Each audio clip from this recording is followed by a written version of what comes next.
every future my father believed we deserved. When the lunar trials were announced a year later, he saw an opportunity. "You will volunteer," he told me. I stared at him across our small kitchen. Volunteer for what? The council requires omegas for the trial demonstrations. Demonstrations was a respectable word for public humiliation. Every 5 years, the 4 regional alphas gathered to display their strength before the Confederation. Warriors fought, bloodlines were tested, young wolves proved their control. Omegas were used as entertainment for those seated above them. "I cannot shift," I reminded him. "Exactly." His eyes were cold and practical. "They need a control subject, someone who proves what happens when bloodlines become weak. You will be compensated." There it was. My humiliation had been assigned a price, and my father was prepared to sell it. That conversation happened 3 days ago. Now I stand barefoot in the middle of the grand arena, dressed in a thin linen shift while 10,000 pack members surround me. 9 other Omegas have already transformed. Their wolves form a loose circle around me, tails low and bodies tense beneath the attention of the crowd. I remain stubbornly, impossibly human. Laughter rolls through the arena. "It appears we have a malfunction," the announcer declares, barely hiding his amusement. "Girl, you were ordered to shift." I cannot. My voice disappears beneath the noise. "She is broken," someone shouts. "Why did they bring her here?" The beta handler approaches with a tablet in her hand. She studies it with theatrical care, making certain the audience can see her embarrassment. "My apologies to the council," she announces. "It appears this subject is Wolfless. She was included for comparison purposes." The laughter becomes louder. A cup flies from the stands. It strikes the dirt near my feet, splashing liquid across my bare ankles. I lift my chin. If they insist on turning me into a joke, I will at least refuse to beg. That is when I feel it. Not inside my chest, where a wolf should live. Not in my bones. Not in my blood. It waits in the narrow space between heartbeats, in the stillness before the next breath. A presence that has always existed inside me, although I never possessed the words to name it. The laughter begins to fade. Not because the spectators have lost interest. Because the air is changing. On the elevated platform, 3 alphas lean forward. The 4th ruler sits within a pool of shadow, the mysterious alpha of the Western Highlands. He has not spoken since the trials began. Now he stands. A sharp sensation races across my skin. The air thickens around the arena, and the hidden presence inside me rises for the first time in my life. "Shift," the announcer commands again. His voice is no longer amused. It trembles. "I already told you," I whisper. Somehow, my words carry across the entire arena. I cannot shift. My gaze locks with the shadowed alpha's distant eyes. Because I am not a wolf. Then I open the door inside me. The transformation is nothing like the stories. There is no cracking bone, tearing muscle, or pain. I do not feel my body forcing itself into another shape. It feels like falling backward into deep water, a surrender to something ancient that has always waited beneath my skin. Light erupts from me. It is not the silver-white radiance of ordinary wolf shifters. It is not the gold associated with the oldest bloodlines. This light fractures into colors that should not be able to exist together. Thousands of impossible shades pour from my fingertips, my eyes, and the crown of my head. The arena floods with brightness. Spectators raise their arms to shield their faces. I do not become a wolf. I become something the world has forgotten. My body rises from the ground. I am not flying, but suspended inside the radiance, like an insect held in amber. My human shape remains, yet something enormous, terrifying, and beautiful now overlaps it. Wings unfold from my shoulder blades. They are not made of feathers, leather, or flesh. They are built entirely from light, each feather carrying a different wavelength of color. My hair floats around my face as though I am underwater. I cannot see my own eyes, but I feel them burning with prismatic fire. The 9 wolves surrounding me flee toward the edge of the arena, their tails tuck beneath their bodies, their heads bow low. It is not simple fear. It is recognition. The crowd falls completely silent. Alpha Thornfield rises, shock stripping all expression from his face. Alpha Cross covers her mouth. Alpha Hale stares as though the dead have returned. Only the Western Alpha remains still. Now that my transformed vision can cut through the shadows surrounding him, I finally see his face. He has sharp features and dark hair falling across his forehead. His eyes shift between gray, silver, and the dark color of storm clouds moments before lightning. He looks younger than I expected, perhaps in his late 20s. He is beautiful in a way that tightens my chest, but there is something dangerous beneath that beauty. More importantly, he is the only person in the arena who does not appear surprised. He looks vindicated. Impossible, Alpha Cross breathes. The magical amplification carries her voice through the arena. The celestial bloodline disappeared 400 years ago. Apparently not, Thornfield growls. Alpha Hale rises slowly. Someone explain how a wolfless omega from an insignificant family is manifesting as a celestial. The Western Alpha finally speaks. Because she is not wolfless. His voice is quiet, deep, and powerful enough to cut through the chamber. She never was. All of you were searching for the wrong thing. He descends from the council platform. The crowd moves away from him without being ordered, pressing toward the walls as he crosses the arena. He moves like water and shadow, as if he exists between one state and another. As he approaches, I realize how tall he is, well over 6 feet, with broad shoulders and the controlled grace of a predator. He stops several paces from where I hover. At this distance, I can see what the shadows concealed, the severe line of his jaw, a small scar above his left eyebrow, and the deceptive looseness of his hands at his sides. He looks relaxed, but I know he could strike before anyone saw him move. Come down, he tells me. It is not a command. It is an invitation. I do not know how. I rose through instinct. I have no idea how to return. At his words, the light begins to withdraw. My feet touch the earth. The wings fold behind me and dissolve. The colors dim until I stand on the arena floor in human form once more. My entire body trembles. For 3 heartbeats, no one speaks. Then the arena erupts. Seize her, Alpha Hale shouts. This is a bloodline violation. Celestials are restricted. She should have been registered at birth. She did not know, the Western Alpha replies without taking his eyes from me. Did you? I shake my head. My voice has vanished. It does not matter, Cross says as she descends from the platform.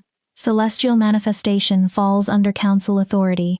She must be taken into custody for evaluation. Evaluation? Thornfield spits. You mean study. Dissection. You want to know whether her bloodline can be forced back into the population. And what do you want, Kane? Cross turns toward the Western Alpha. For the first time, I have a name for him. Kane. It suits him. Ancient. Marked by violence. Why do you look as if you knew precisely what she was, Alpha Kane? Kane tilts his head. I did not know. I suspected. There have been anomalies among the lower ranks. Abilities that do not match wolf genetics. I have been tracking them.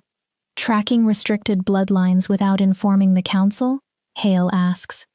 The council has a history of destroying what it fails to understand. Kane answers. I was not prepared to deliver possible celestials into your research programs. The 3 other alphas exchange looks. There is history in their silence. Old anger and political wounds I cannot begin to understand. I am standing at the center of it. This is not your decision, Cross says. The accords are clear. Restricted bloodlines belong under joint council authority. Then we vote. Kane's voice stays calm, but steel lies beneath every word. 4 alphas, 4 votes. The majority decides. I vote that she travels with me to the Western Highlands, where she will receive protection and training. Controlled protection, Hale counters. You want a celestial under your authority. I vote for the Central Research Facility, where she can be properly evaluated. I vote that she remains in the Eastern Territory, Cross says, neutral ground, where no single alpha gains an advantage. Everyone turns toward Thornfield. He studies me with an intensity that makes my skin prickle. At last, he speaks. I vote that she chooses. The arena explodes with protest. That is not protocol. Hale roars. She is an Omega. She is a Celestial, Thornfield interrupts. That places her above every wolf in this arena, including us. Historically, Celestials advised Alphas. They were never their subjects. If her bloodline is genuine, she possesses autonomy. Something close to amusement touches Kane's mouth. An interesting interpretation of the ancient laws. The correct interpretation. Thornfield looks directly at me. Mary Stone, according to the roster, do you understand what has happened? No. My voice emerges stronger than I expect. You have manifested a bloodline believed extinct, Thornfield says. Celestials were among the original shifters. They were not wolves. They were something older, beings able to assume several forms, manipulate light, and travel between realms. He pauses. They were so powerful that the wolf bloodlines nearly erased them 4 centuries ago. That is revisionist history, Cross snaps. It is the truth, Thornfield replies, and a living celestial is standing before us. The question is what we do now. I say we allow her to decide. And I say my daughter is coming home with me. My father has reached the arena floor. 2 pack guards flank him. He wears his finest merchant clothes, the garments he once used during important negotiations. His face is flushed with excitement. Not relief. Opportunity. Your daughter? Kane's attention moves toward him like a blade finding flesh. Yes. Mary remains my responsibility until she is claimed by a mate or enters pack service. As her father, I have the right to. You have no rights here. Kane's voice lowers until my bones vibrate. You delivered your daughter to this arena to be humiliated for money. You sold her to the council as a warning about weak bloodlines. Whatever paternal authority you possessed ended when you accepted payment for her degradation. My father pales. Now, Alpha, I was simply quiet. One word carries enough power to force my father's mouth closed. Kane looks at me again.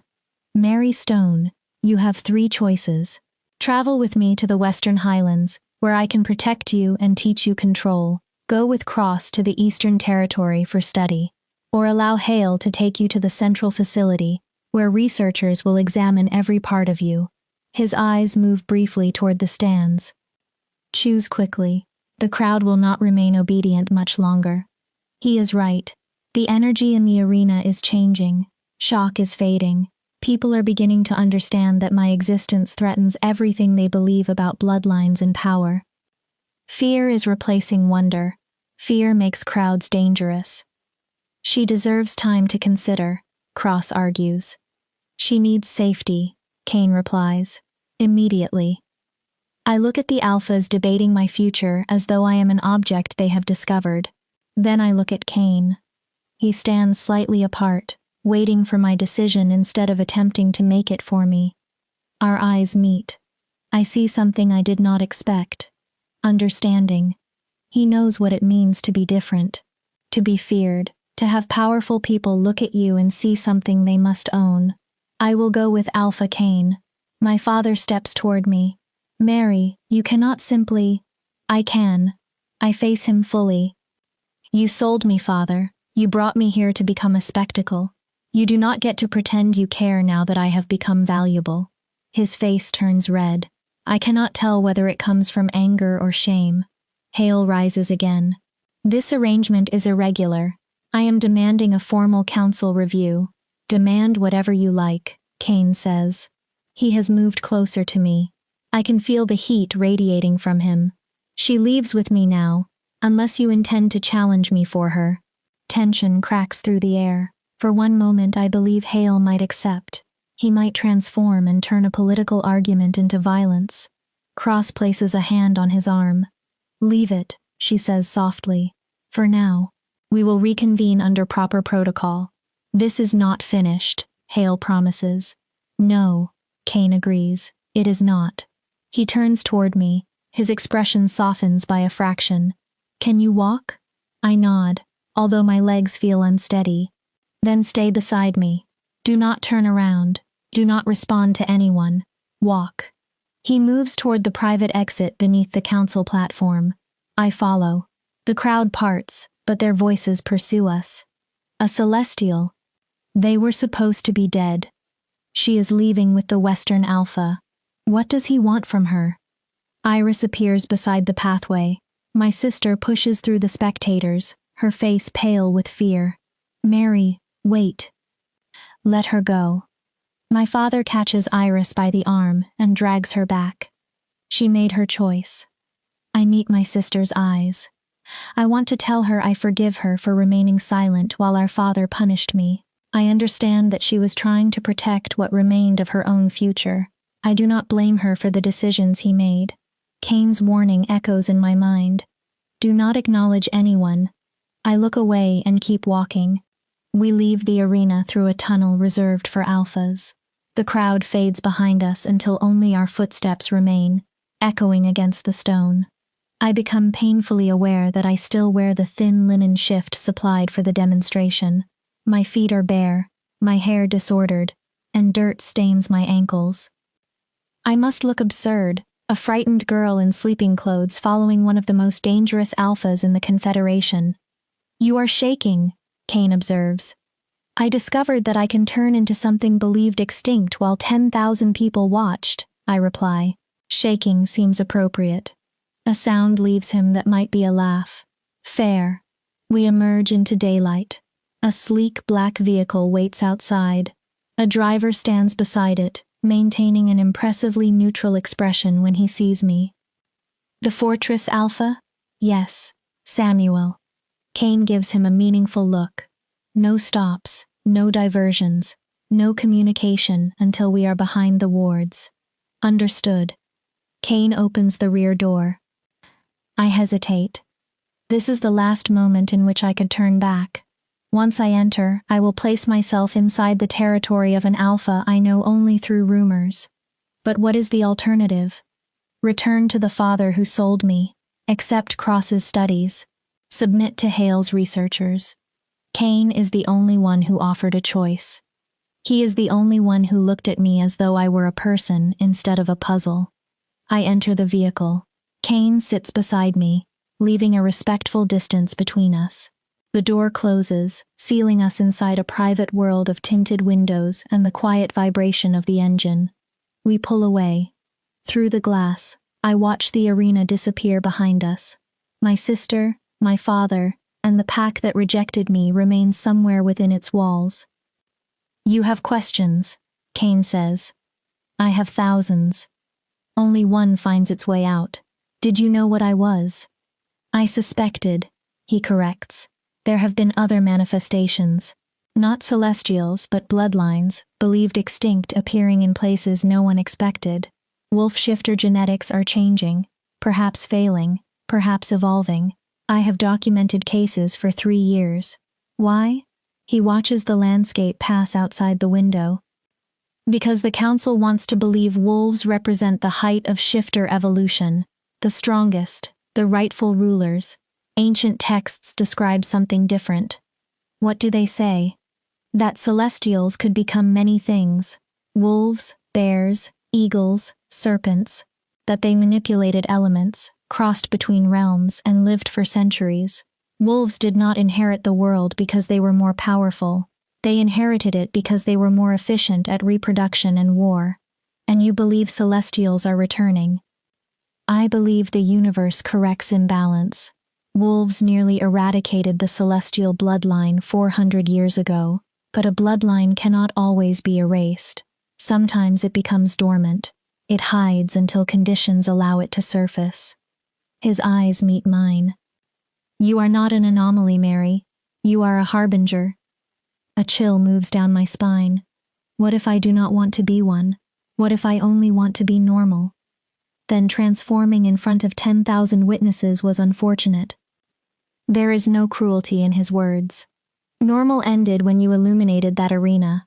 You are now a symbol, a threat, and a prize. Every alpha in the Confederation will want to control you, examine you, or eliminate you. Except you? I want to understand you. He holds my gaze. There is a difference. The city gives way to open land. Fields become forest. The road rises, winding toward the western highlands, while the trees grow denser and wilder. Eventually, the vehicle leaves the main road and follows a private path up the mountain. Where are we going? My home, Shadow Peak Fortress. It is protected against unwanted visitors and distant enough that the council cannot reach it easily. You will be safe while we learn what you are and how to keep you alive. You speak as though people already want me dead. Kane looks at me with something close to pity. Mary, you are 19 years old and carry a power that terrifies the ruling class. Of course people want you dead. They simply have not decided whether you are more useful alive. The fortress appears when we reach the top of a ridge. It is built into the mountain itself, formed from dark stone that seems to have grown out of the rock. Towers pierce the clouds. The walls look capable of surviving centuries of war. It is harsh, isolated, and beautiful. Welcome to Shadow Peak, Kane says. Whether it becomes your sanctuary or your prison will depend partly on how you choose to see it. The gates open. We enter a broad courtyard where several servants are waiting. Every person stops when I step from the vehicle. A Celestial has arrived in the Western Highlands, at the Alpha's private fortress. Fear and fascination fill their faces. Kane exits and begins giving orders. Prepare the East Tower guest rooms. Have a healer examine her for transformation shock. Find suitable clothing. She cannot remain dressed like that. An older woman steps forward. Gray threads run through her hair, and authority shapes every line of her posture. Alpha, with respect, should she not remain in the lower quarters until we determine whether she is dangerous? Kane's face remains calm. The temperature seems to fall. Mira, did I speak unclearly? No, Alpha. Then why are you questioning the order? Mira lowers her gaze. My apologies. The East Tower will be prepared. Good. Kane turns toward me. Mira manages this household. She will provide anything you need. And you? I ask. Where will you be? Strengthening the wards, speaking with the other alphas, and attempting to prevent the council from declaring war. He pauses. I will also search for every surviving record about Celestials. We must understand what you are before someone else defines it for you. Then he walks into the fortress, entirely at ease within his own territory. I remain in the courtyard while strangers watch me like an unexploded weapon. This way, Miss Stone, Mira says. I follow her through corridors built from black stone and illuminated by torchlight. We climb more stairs than I can count until she opens a tower room overlooking the valley. The Alpha ordered that you be treated as a guest, not a prisoner, she says. However, I advise you not to wander. The fortress has ancient defenses, and they do not always distinguish between an intruder and a resident. I understand. Mira leaves.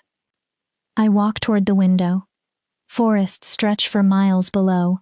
Mountain peaks cut into the distance while the setting sun paints the sky in red and gold. The view is breathtaking. It is also completely removed from everything I have known. I press my hand to the glass.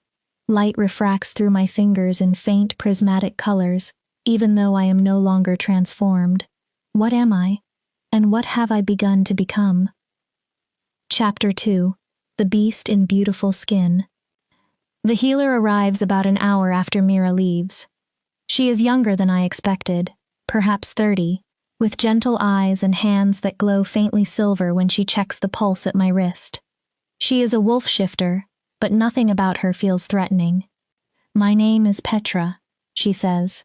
Transformation shock is common after a first shift, especially when someone had no idea what to expect. Your body has suppressed this power for years.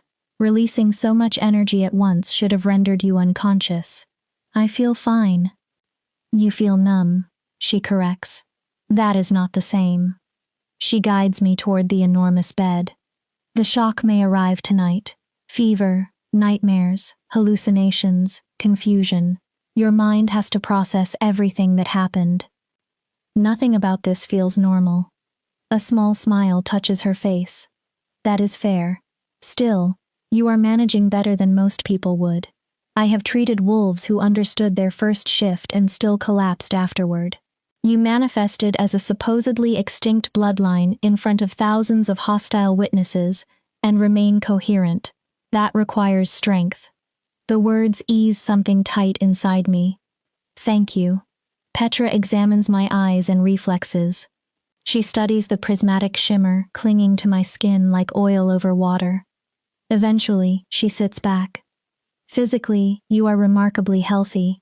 Your cellular structure is unlike anything I have seen. It appears to function at a higher frequency than ordinary shifters. You may heal faster, age more slowly, and require less food or sleep. She hesitates. There is one other matter. You are probably sterile. The word strikes harder than I expect. What? The ancient records state that celestials and wolves could not reproduce together. Their inability to replenish their numbers was one reason the bloodline disappeared. I am sorry. I wait for devastation. Instead, I feel an unexpected release. For the past year, I have already believed myself barren. It was one more failure my father listed whenever he explained why no one would choose me as a mate. Learning that it may belong to my bloodline rather than being another personal defect almost feels like relief. I already knew I could not have children, I say. Petra frowns. How? Healers examined me last year. They said my reproductive system did not function. I thought it was another way I was broken. You are not broken. Her voice turns firm. You are different. Those words do not mean the same thing. She gathers her instruments. Alpha Cain asked me to examine you every day for the first week. Send for me if you need help before tomorrow. At the doorway, she pauses. Welcome to Shadow Peak, Mary. Some people here will not be kind, but many understand danger when they see it. You were in genuine danger. The Alpha was right to bring you here. After Petra leaves, I explore the room. It is at least 4 times the size of the bedroom Iris and I shared. Dark furs cover the bed. 2 chairs sit beside a fireplace. A desk stands near the window, supplied with paper and ink. An arched doorway leads to a private bathing room, where the tub is large enough to swim in. Someone has placed clothing on the bed, soft leather trousers, a deep green tunic, undergarments, and boots that appear to be my size. Real clothing, not the discarded garments I have worn since our family lost its status. I remove the linen shift and dress slowly, running my hands over the fine material. When I look into the mirror, I barely recognize the woman reflected there. She looks capable, almost powerful. She does not resemble the broken Omega who stood in the arena. A knock interrupts me. Come in. Mira enters with a tray. The Alpha thought you would be hungry. You missed the evening meal. The scent of roasted meat, warm bread, vegetables, and herbs fills the room. My stomach growls. Mira's mouth twitches. Thank you. She places the food on the table near the fireplace. The Alpha requests your presence in his study after you eat. The 3rd floor, West Wing. Someone will guide you. Is it truly a request? With the Alpha, there is rarely a difference. She turns toward the door, then stops. He is not what the rumors claim. Cruel? Ruthless, certainly, but never without a reason. He does not hurt people because he enjoys suffering. He hurts them when they threaten something he has chosen to protect. What is he protecting? Mira looks over her shoulder. You should ask him. An hour later, a nervous young servant named Thomas guides me through the fortress. He stumbles over several words and avoids standing too close. Being alone with a celestial clearly terrifies him. Eventually, we stop before an ornate wooden door. Just knock, he says. The Alpha expects you. I raise my hand. Enter. Kane's study is exactly what I imagined. Dark wood, shelves stretching from floor to ceiling, and a massive desk covered with maps and documents. The artifacts surprise me. A chalice emits a faint blue glow from inside a glass case. A knife rests on a shelf, its blade resembling frozen smoke. A small stone wolf appears to move whenever I look away. Kane stands at the window. He has changed into simple dark trousers and a loose shirt. His feet are bare. The informal clothing makes him appear more human, but the power surrounding him has not diminished. Sit. He does not turn. I take the chair facing his desk. How do you feel? As though reality was shattered and rebuilt during a single afternoon. Accurate. He faces me. Lamplight sharpens every angle of his features. I have spent the past 3 hours speaking with the other alphas. Cross wants to invoke ancient protocols and bring you before the full council. Hale is threatening formal action because I interfered with council business. Thornfield supports me, but largely because he knows Cross and Hale would dissect you if given the opportunity. And what do you want? Answers. He removes an ancient book from his desk. Cracks cover its leather binding. This is one of only 3 known surviving texts about Celestials. A wolf scholar wrote it after witnessing the final purge 4 centuries ago. He places the book between us. According to this account, Celestials were more than shifters. They served as bridges between realms. They could see what others could not perceive and reach places no wolf could enter. They became diplomats, advisors, mediators, and occasionally warriors. Bridges to where? That is what I hope you can help me discover. He leans against the desk. Describe your transformation. What did you feel? I close my eyes. I was humiliated, angry. Then it felt as though a hidden door opened. There was light behind it. Color, energy. It wanted to come through, and I allowed it.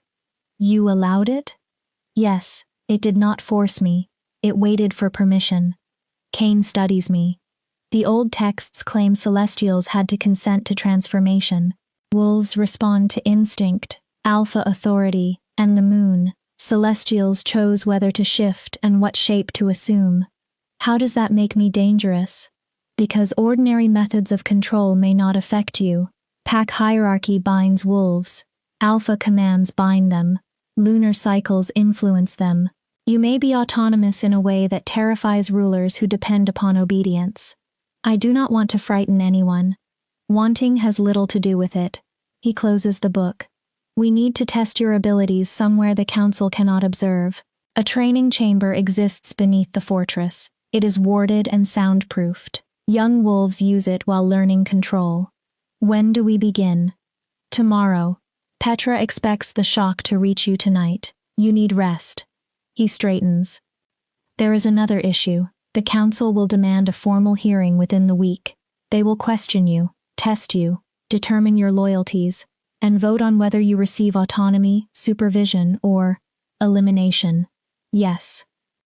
Fear moves coldly through my chest. Can they simply decide I am too dangerous to live? The council possesses broad authority over restricted bloodlines, and no bloodline is more restricted than yours. His expression hardens. But they cannot touch you while you remain under my protection. The Western Highlands are sovereign. They would have to confront me first. Why are you doing this? The question escapes before I can stop it. You do not know me. Why risk conflict with the council? Kane remains silent so long that I expect no answer. Then he says, because I know what it means to be different, to be viewed as a weapon instead of a person. Something unguarded enters his eyes. The council once tried to control me. They failed. I will not allow them to succeed with you. There is pain beneath his words, but before I can ask about it, he opens the study door. You should sleep. Tomorrow will be difficult. I stand. Alpha Kane. Kane, he interrupts. Formalities are unnecessary now. Kane, thank you, for giving me a choice, for bringing me here. I know my presence complicates your life. Life was already complicated. His expression softens. You are merely a more interesting complication than most. The nightmares arrive deep in the night. I dream of transformation, but not the beautiful shift from the arena. I am trapped between forms. My body stretches, fractures, and dissolves. Light pours through wounds that close without healing. I lose the boundaries of my skin and become energy without a physical anchor. Voices surround me.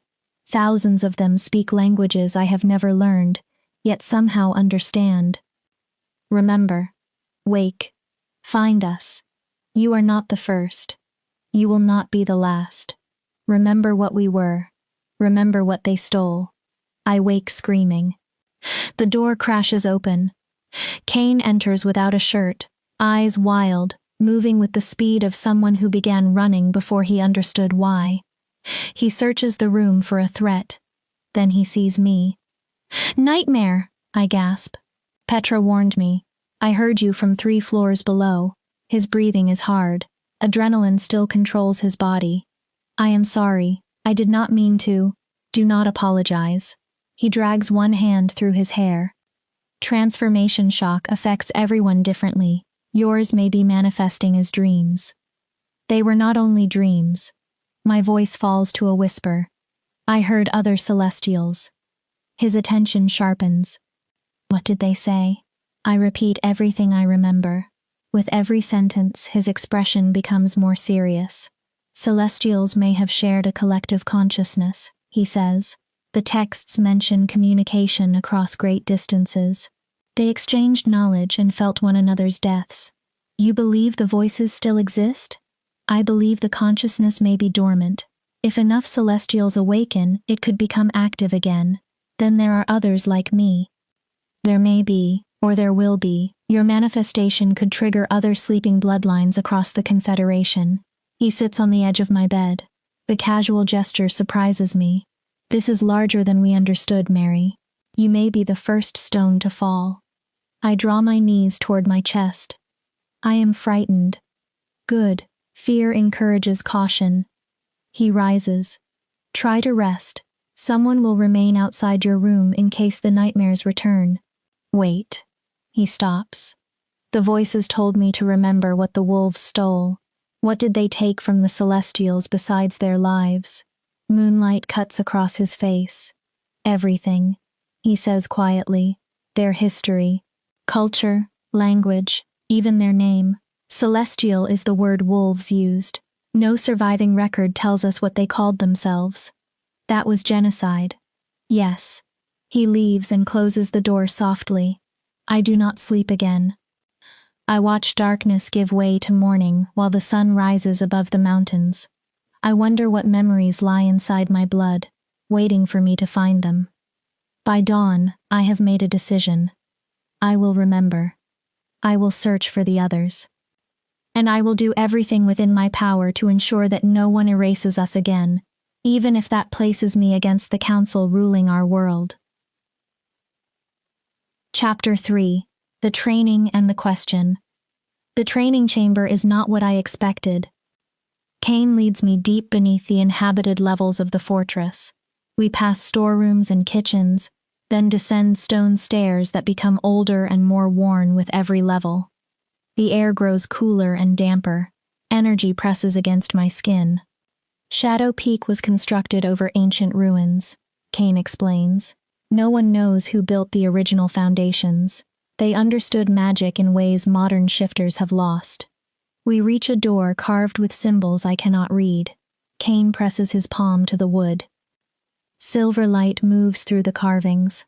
The door opens without sound. Beyond it lies a circular chamber nearly 100 feet across.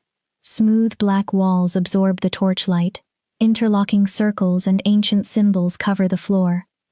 At the center stands a raised platform surrounded by invisible pressure. Young wolves train here during their first transformations, Cain says. The wards prevent them from harming themselves or anyone nearby. They should contain your power as well. Should? We have never tested them on a celestial. That is reassuring. We begin slowly. What does slowly mean? Transform. I stare at him. That is all? Do not try to maintain the form. Do not force control. Call the light and release it again. I step onto the platform. Cain remains near the edge of the chamber, watching me. How do I begin? Use whatever feels natural. Wolves rely on emotion. Anger, fear, joy. Strong feelings break the human shape. You described your shift as opening a door. Find that door. I close my eyes. I search for the presence between my heartbeats. For several minutes, I feel nothing except my breathing, my racing pulse, and cold stone beneath my feet. Then something shimmers at the edge of my awareness. It does not demand. It waits. I reach toward it as I might reach for a hand in darkness. Light answers immediately. It floods through me with overwhelming force. Colors without names fill my vision. My feet leave the platform while wings unfold behind me. Energy pours from my body in waves, strikes the walls, and returns altered. Good, Cain calls. Hold it. Do not allow it to consume you. You are not the light. You are the one directing it. But he is wrong. I am not directing anything. The light and I are partners. Neither commands the other. The transformation exists only because we both agreed. Mary, his tone sharpens. Return. I do not know how. My voice carries strange harmonics. I hear him approach despite the wards. His hand closes around my ankle, the lowest part of my body still near the ground. The contact anchors me. The light falters. Follow my voice. He orders. Find your body. You are Mary Stone, 19 years old, born in the Eastern Valleys. You prefer books and quiet places. Before yesterday, you had never transformed. Remember yourself. His words become a rope. I grasp them and pull my consciousness back from the vastness. The light fades. The wings fold. My feet touch stone. My legs collapse. Cain catches me before I strike the platform. His arms lock around my waist. My back presses against his chest, and his breath warms the side of my neck. For one moment, neither of us moves. That lasted 4 minutes, he says. Most new shifters cannot hold their first form for 30 seconds. It did not feel like holding. My voice shakes. It felt like drowning. I could have released myself and disappeared into the light. His arms tighten. That is the danger. Some celestials lost their identities during transformation. They became pure energy, eternal, formless, and no longer themselves. The texts call it dissolution. You mean I could stop existing? You must learn control before we attempt anything longer. He helps me sit, then moves back to give me space. Wolf shifting is driven by instinct. Yours requires constant awareness. You must preserve your identity while transformed. I study him. He wears practical dark training clothes, with his hair tied away from his face. A tension runs through his shoulders. You were afraid. Yes. Why? The wards contain physical force. They cannot prevent dissolution. If you had released your identity completely, there would have been nothing for me to bring back. Something raw enters his eyes. I cannot protect you from yourself, Mary. That part is yours alone. The truth settles heavily. Every transformation carries the possibility that I may not return. Perhaps we should stop. Perhaps. Cain sits beside me on the platform, close enough that our shoulders nearly touch. The hearing is in 5 days. If you cannot demonstrate control, the council will use it to justify permanent confinement, or something worse. You need to hold your form for at least 60 seconds in front of witnesses. 60 seconds of almost ceasing to exist. We build toward it. Several sessions each day if necessary. I will anchor you every time. He looks toward me. Unless you do not trust me. I trust you. The answer comes before I can examine it. I should not trust him. We met yesterday. He is an alpha with an agenda, and I am isolated inside his fortress. But I recognize the pain in his eyes when he speaks about control and the council. We have both survived being categorized as something dangerous. Good, he says. Then we try again. This time, transform and return immediately. 10 seconds. Dip your foot into the water instead of throwing yourself into it. We train for 3 hours. Each attempt becomes slightly easier. I learn to open the door without falling completely through it. I count seconds while holding my identity. I learn to sense Cain at the edge of my awareness, a fixed point I can use when everything else becomes light and chaos. By the end of the session, I can remain transformed for 23 seconds before the pull toward dissolution becomes unbearable. That is progress, Cain says while we climb back through the fortress. We train twice tomorrow. At this rate, you may reach 60 seconds before the hearing. And if I do not, we find another strategy. At the landing leading toward my tower, he stops. Rest, eat. Petra will examine you later. I need to speak with Thornfield. He wants to meet before the hearing and plan how we handle Cross and Hale. Why is Thornfield helping us? His territory borders the northern wildlands. He faces creatures and rogue bloodlines the other alphas prefer to ignore. He knows wolf genetics are weakening and wants to understand why. Cain's expression darkens. He also hates Cross. They were once engaged. She ended the match when political ambition became more valuable to her than their connection. He never forgave her. So his support is personal. All politics are personal. Remember that when we meet the council. They will speak of protocol, safety, and tradition, but underneath those words are fears, grudges, and private ambitions. Cain leaves.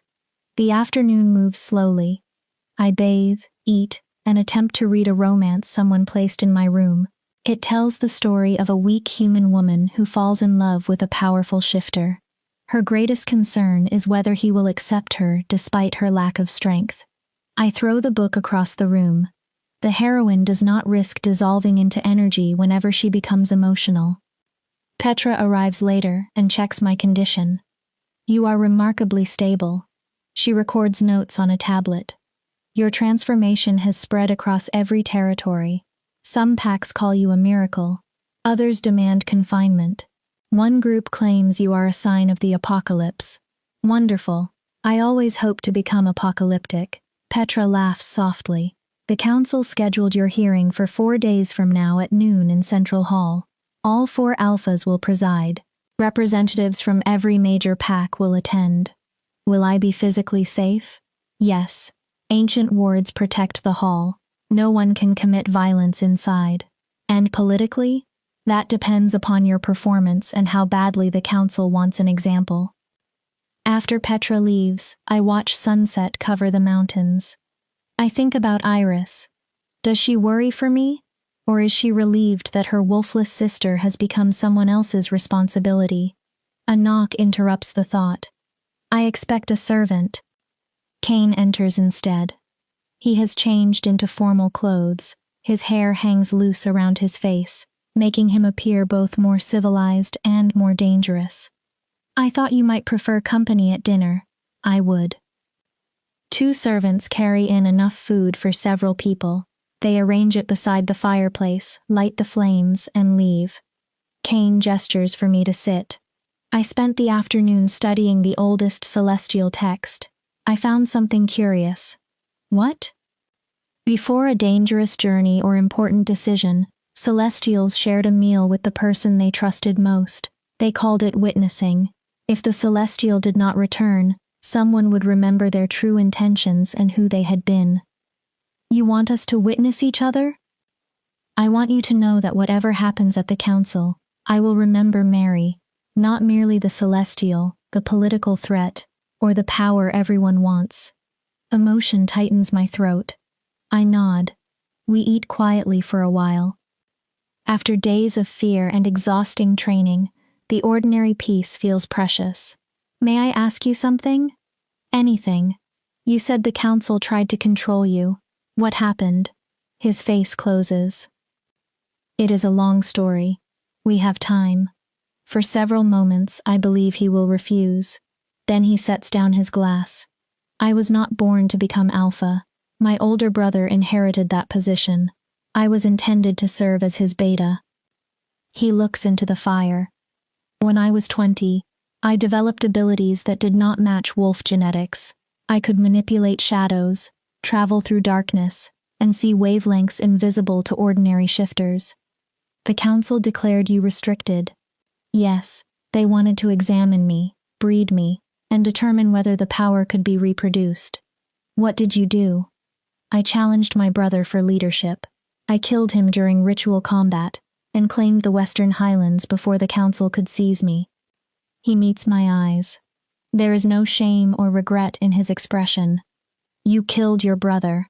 He intended to surrender me. I chose survival over family. I would choose the same again.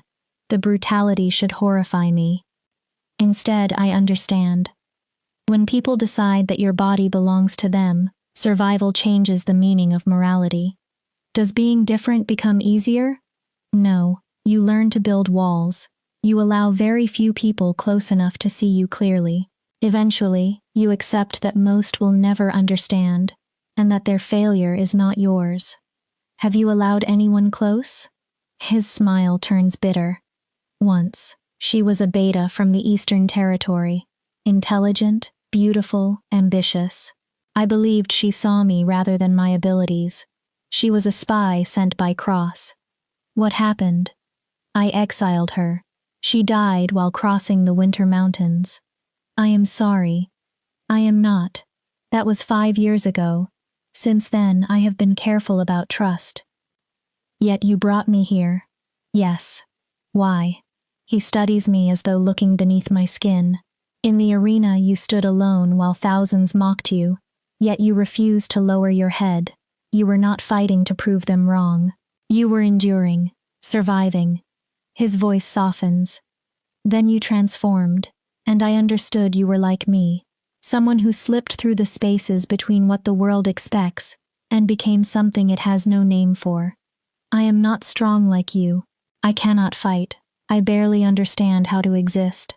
Strength is not only violence. Strength is refusing to disappear because others would prefer you gone. His hand moves across the table and pauses near mine. You survived a year as a wolfless Omega.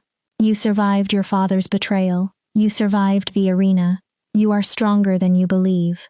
His fingers close around my hand. The contact sends a shock through me. There is attraction, but something else runs beneath it. Recognition, connection, the first sense in years that I may not be entirely alone. Thank you, I whisper. For dinner, training, everything. You do not need to thank me. I do.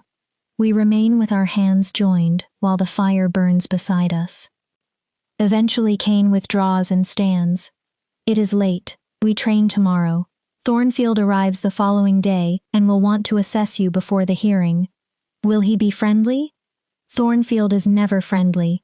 He is fair and exceptionally good at understanding people. Cain reaches the doorway, then stops. Mary, the council will ask questions designed to trap you. They want you to confess that you are unstable and dangerous. What should I say? The truth. You do not owe them explanations, apologies, or demonstrations beyond what is necessary. You only owe them the truth of who you are. And who am I? A small, genuine smile touches his face. That is what we will discover together. When he leaves, I remain beside the fire. Something dangerous is forming between us, more than gratitude, less defined than love, a bond built from the knowledge of what it means to exist without a category. Tomorrow we train again. Thornfield comes the next day. 4 days from now, the council will decide whether I deserve freedom. Tonight, for a few stolen hours, I feel almost safe, almost understood, almost certain I might survive. Chapter 4. The Diplomat and the Discovery. By the 3rd day, I can remain transformed for 47 seconds. It is still not enough. Each session leaves me exhausted and shaking. The longer I hold the form, the stronger dissolution pulls at my consciousness, as though gravity increases with every passing second. Again, Cain says, I need a moment. The council will not give you one. There is no cruelty in his voice, only determination. In 2 days, I will stand before the most powerful shifters in the Confederation. They will search for any excuse to imprison me. I close my eyes and reach for the door. Light floods through me. The colors are becoming familiar. Warm gold gathers in my chest. Cool silver traces my spine. Prismatic brilliance forms the wings. Each color seems to have a purpose, although I do not yet understand it. I count. 1, 2, 3. Kane's presence remains at the edge of my awareness. Solid, real. 10, 11, 12. My wings spread. I sense currents in the air, tiny changes in temperature, and the electromagnetic shape of the wards. 20, 21, 22. My identity begins to blur. Where does Mary end? Where does the light begin? 30, 31, 32. You are doing well, Kane calls. Keep counting. 40, 41, 42. Dissolution draws me outward. It would be easy to stop resisting. I could become light and escape the council, the fear, and the burden of being the first celestial in centuries. Mary. Kane's tone becomes commanding. Return. 50, 51. I force one additional second. Then I collapse the transformation. My knees strike the platform. Kane catches me before I fall forward. 52 seconds, he says. Your longest attempt. Still not enough. It may have to be. He sits beside me. Thornfield arrives in 2 hours.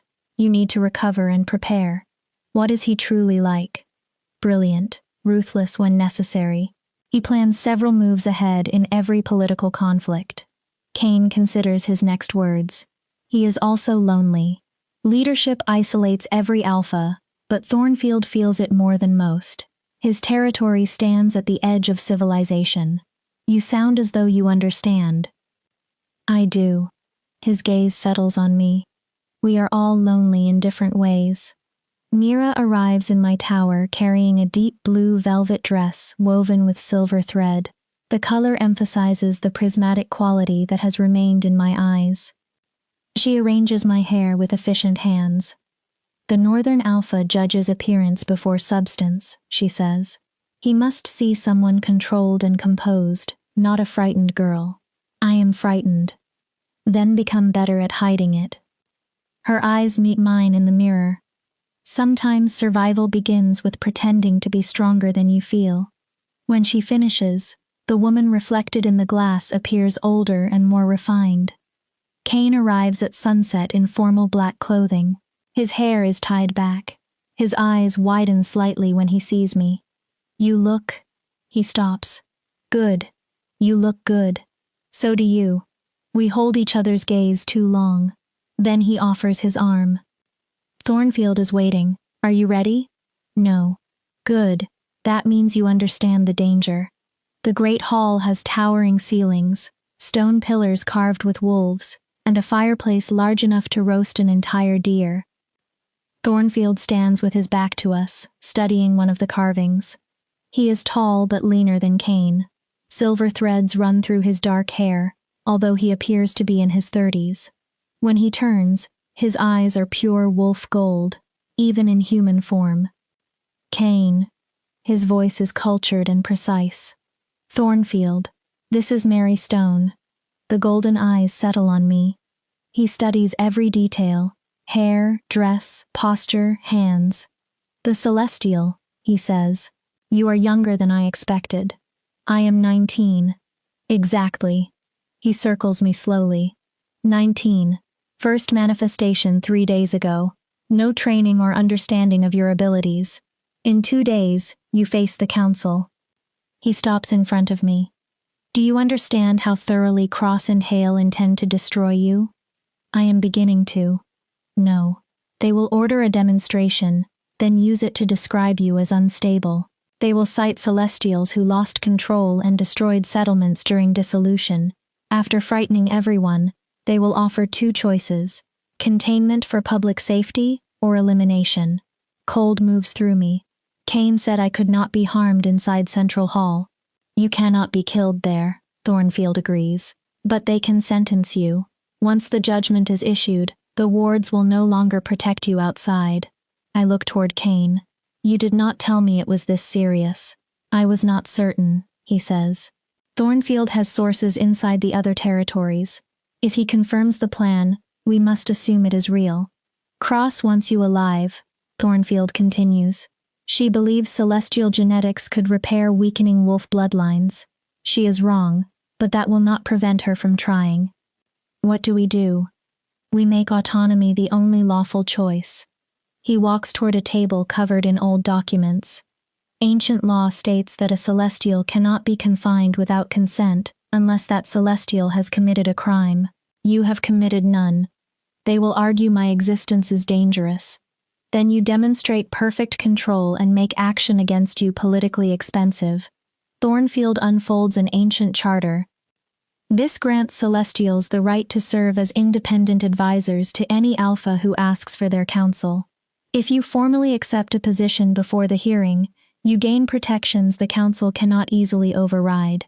You want me to become Cain's advisor? I want you to possess options. As a free celestial, you are vulnerable. As an advisor of the Western Highlands, an attack against you becomes an attack against Cain's sovereignty. I turn toward Cain. Is that what you want? To bind me to your territory? I want you alive, he answers. Everything else can be negotiated. There is a complication, Thornfield says. The charter requires the celestial to demonstrate clear purpose and unwavering loyalty to the chosen alpha. How? The council will test the bond. They will attempt to create doubt and prove that the relationship is nothing more than political theater. What kind of bond are they expecting? Thornfield and Cain exchange a look. Celestial alpha relationships were rarely only political, Thornfield says. They were deeply personal. The council will expect evidence that you selected Cain specifically, not merely because he was convenient. You would need to show that you consider him worth protecting, Cain adds, that you would fight beside him rather than simply hide behind his authority. Can you do that? Thornfield asks. I remember Cain anchoring me during transformation, sharing dinner, trusting me with his past, and refusing to take away my choices. Yes, it is not entirely performance. I do trust him. Something real has begun between us, even if I cannot yet name it. Thornfield nods. Tomorrow, we prepare the charter.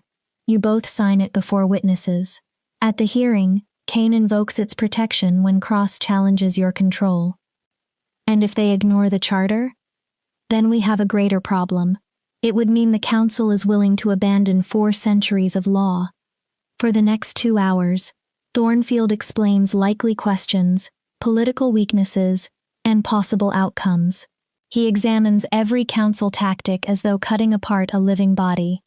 Before leaving, he turns toward me. There will be a moment during the hearing when you must choose between truth and safety. They will offer an answer that protects you if you betray what you believe. His golden eyes remain fixed on mine. Choose truth. The first compromise makes the second easier. Eventually, nothing remains of who you were. Thank you for helping me. I am not doing this only for you. A world in which difference automatically means danger is not a world I intend to preserve.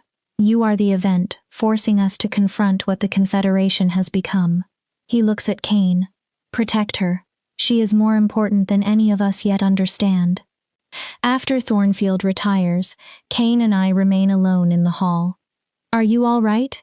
He asks. I do not know. It is too much. Yes. He steps closer. I have become comfortable with his presence. His nearness no longer creates fear. It creates anticipation. The charter suggests a personal bond, he says. I need you to understand that it does not have to become anything beyond politics. Whatever we perform at the hearing does not obligate you afterward. I know.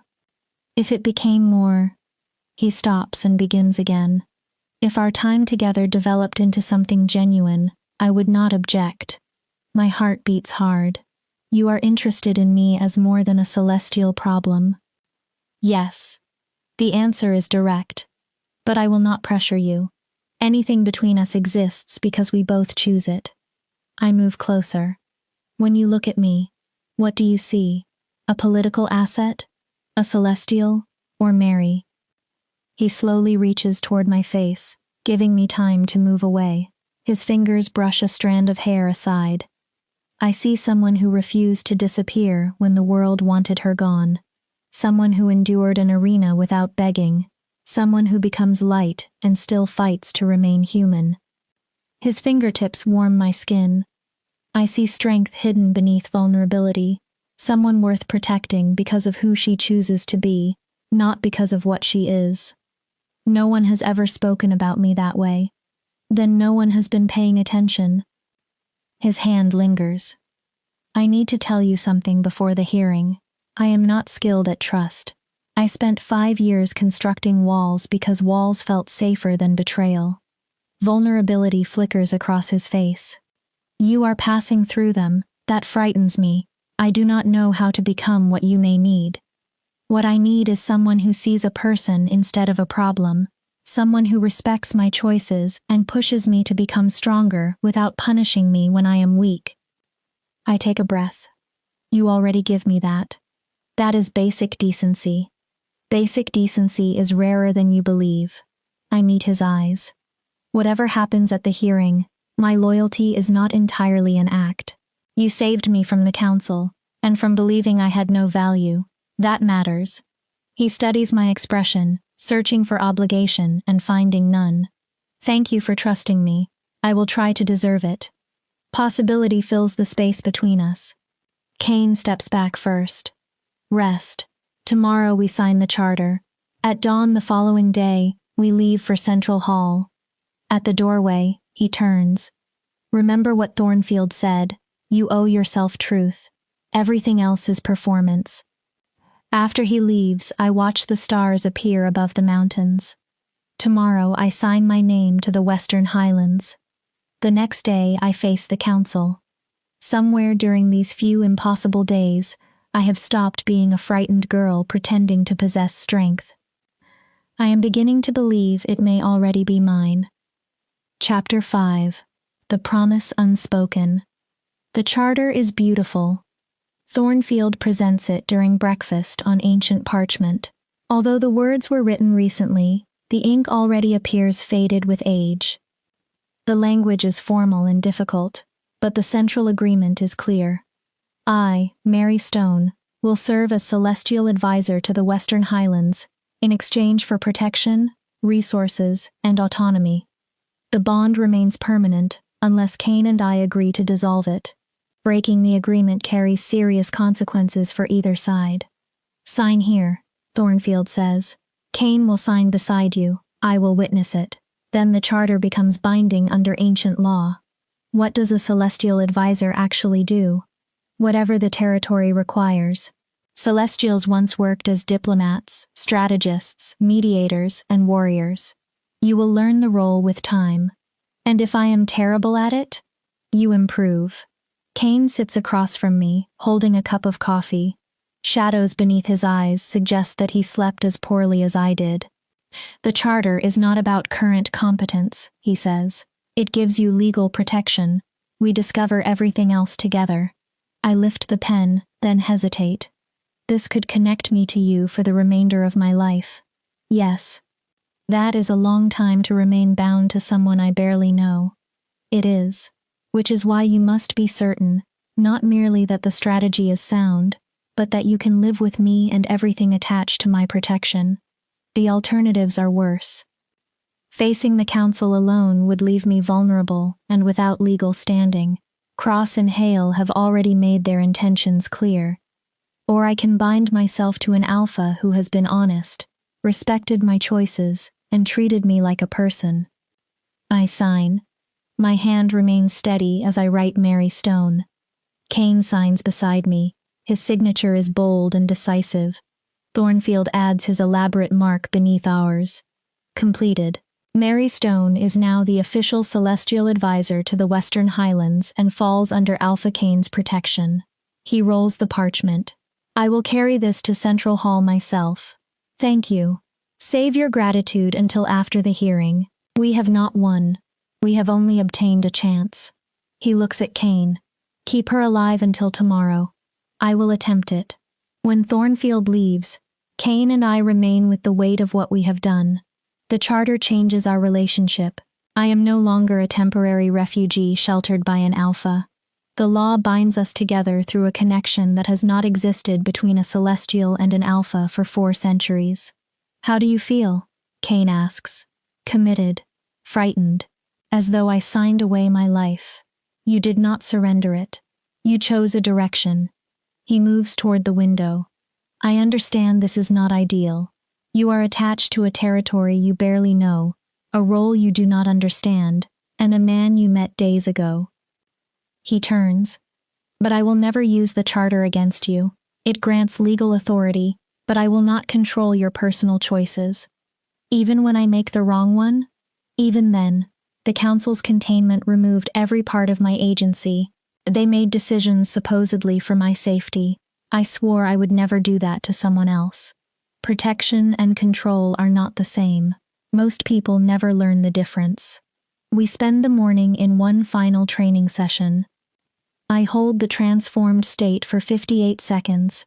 It is agonizingly close to the target, but the dissolution pull becomes overwhelming. Kane's voice is the only thing guiding me back. I collapse into his arms.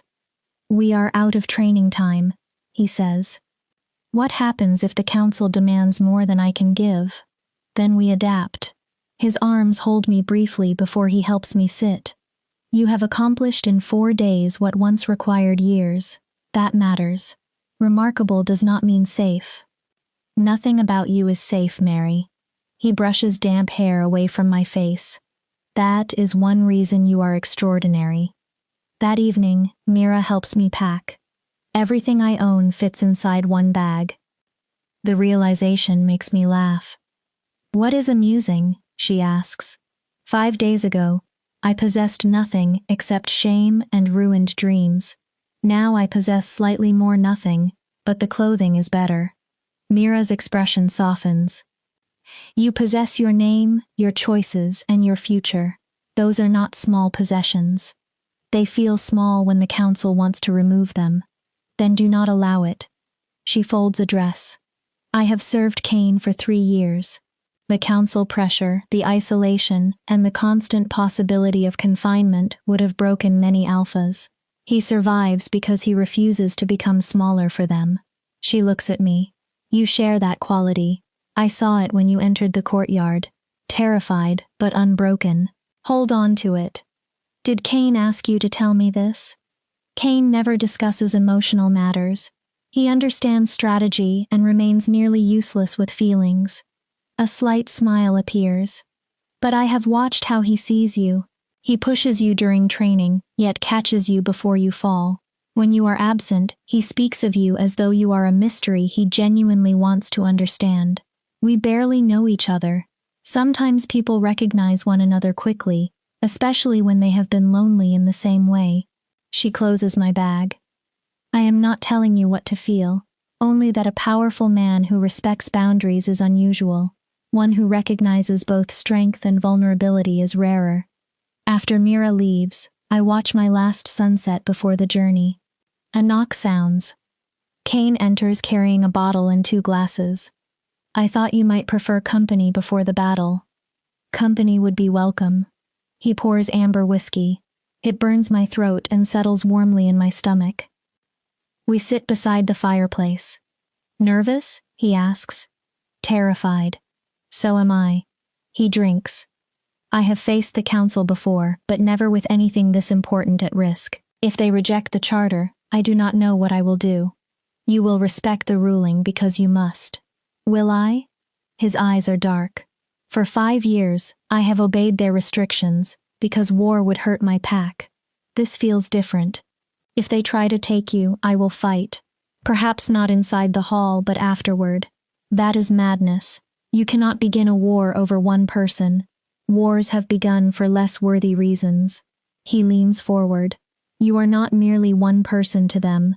You are proof that their hierarchy is failing.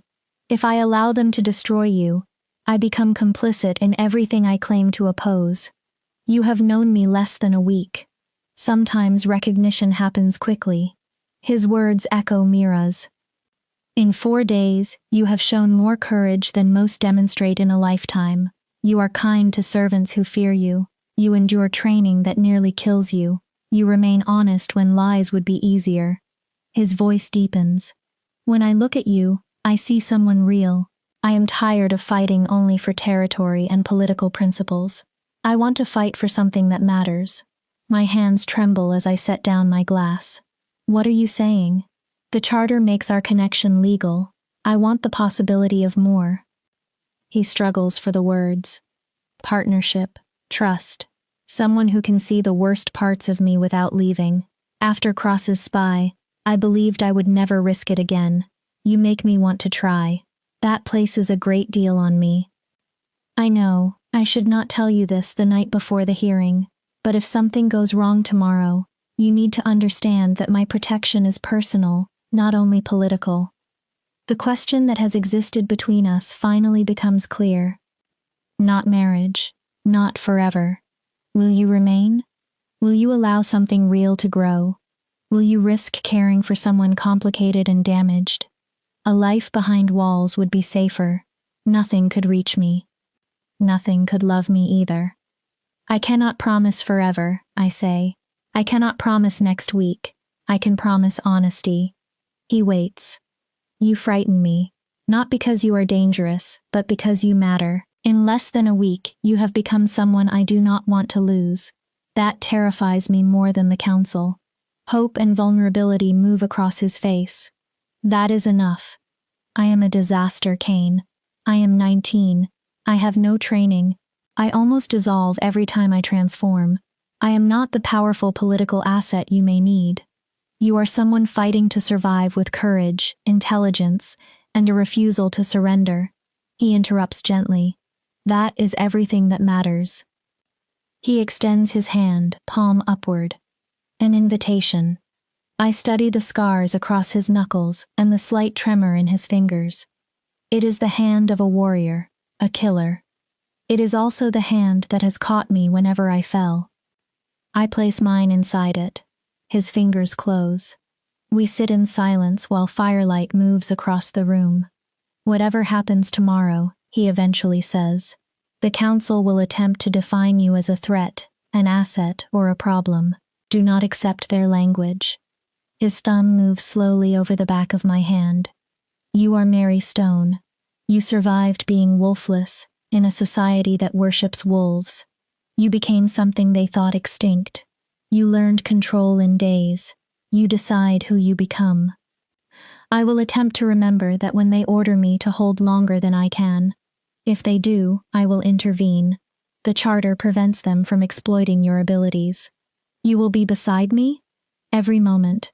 Thornfield will also be there. We face it together. Together. The word feels unfamiliar after years of isolation. We speak for hours about ordinary things.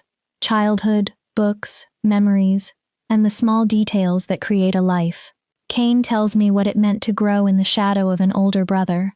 I tell him about Iris, my father, and the year I spent inside textile mills believing that nothing better would ever come. It is after midnight when he walks me to the tower. He lifts my hand and places a soft kiss across my knuckles. Sleep if you can.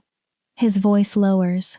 And Mary, whatever question the council uses to test your loyalty, the answer already exists inside you. Trust yourself. After he leaves, I lie awake with my hand still tingling from his lips. I do not know whether our connection is real, or whether fear and gratitude have made it appear stronger than it is. But I want the chance to discover the truth. Dawn arrives too soon. Mira wakes me with tea and breakfast. Wear the gray dress. It is appropriate for the hearing but practical if you must move quickly. You expect trouble?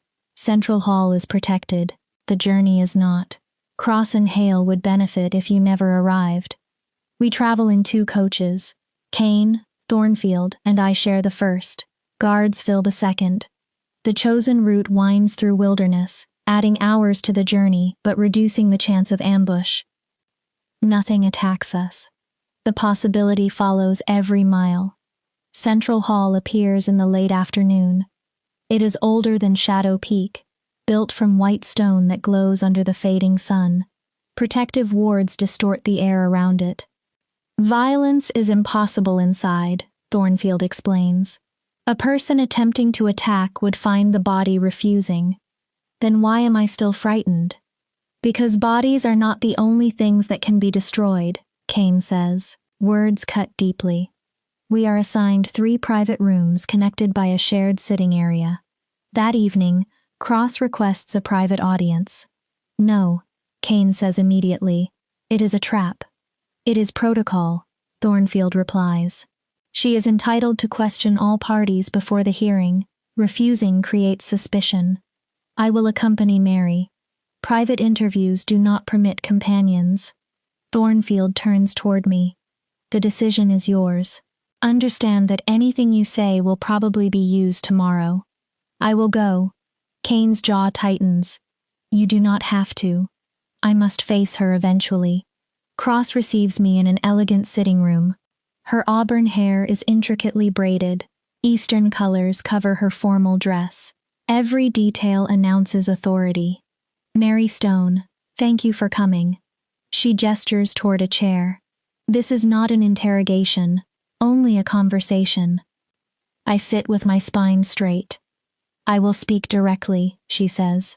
Your manifestation created a problem, not because we fear old bloodlines, but because your abilities are untrained and potentially catastrophic.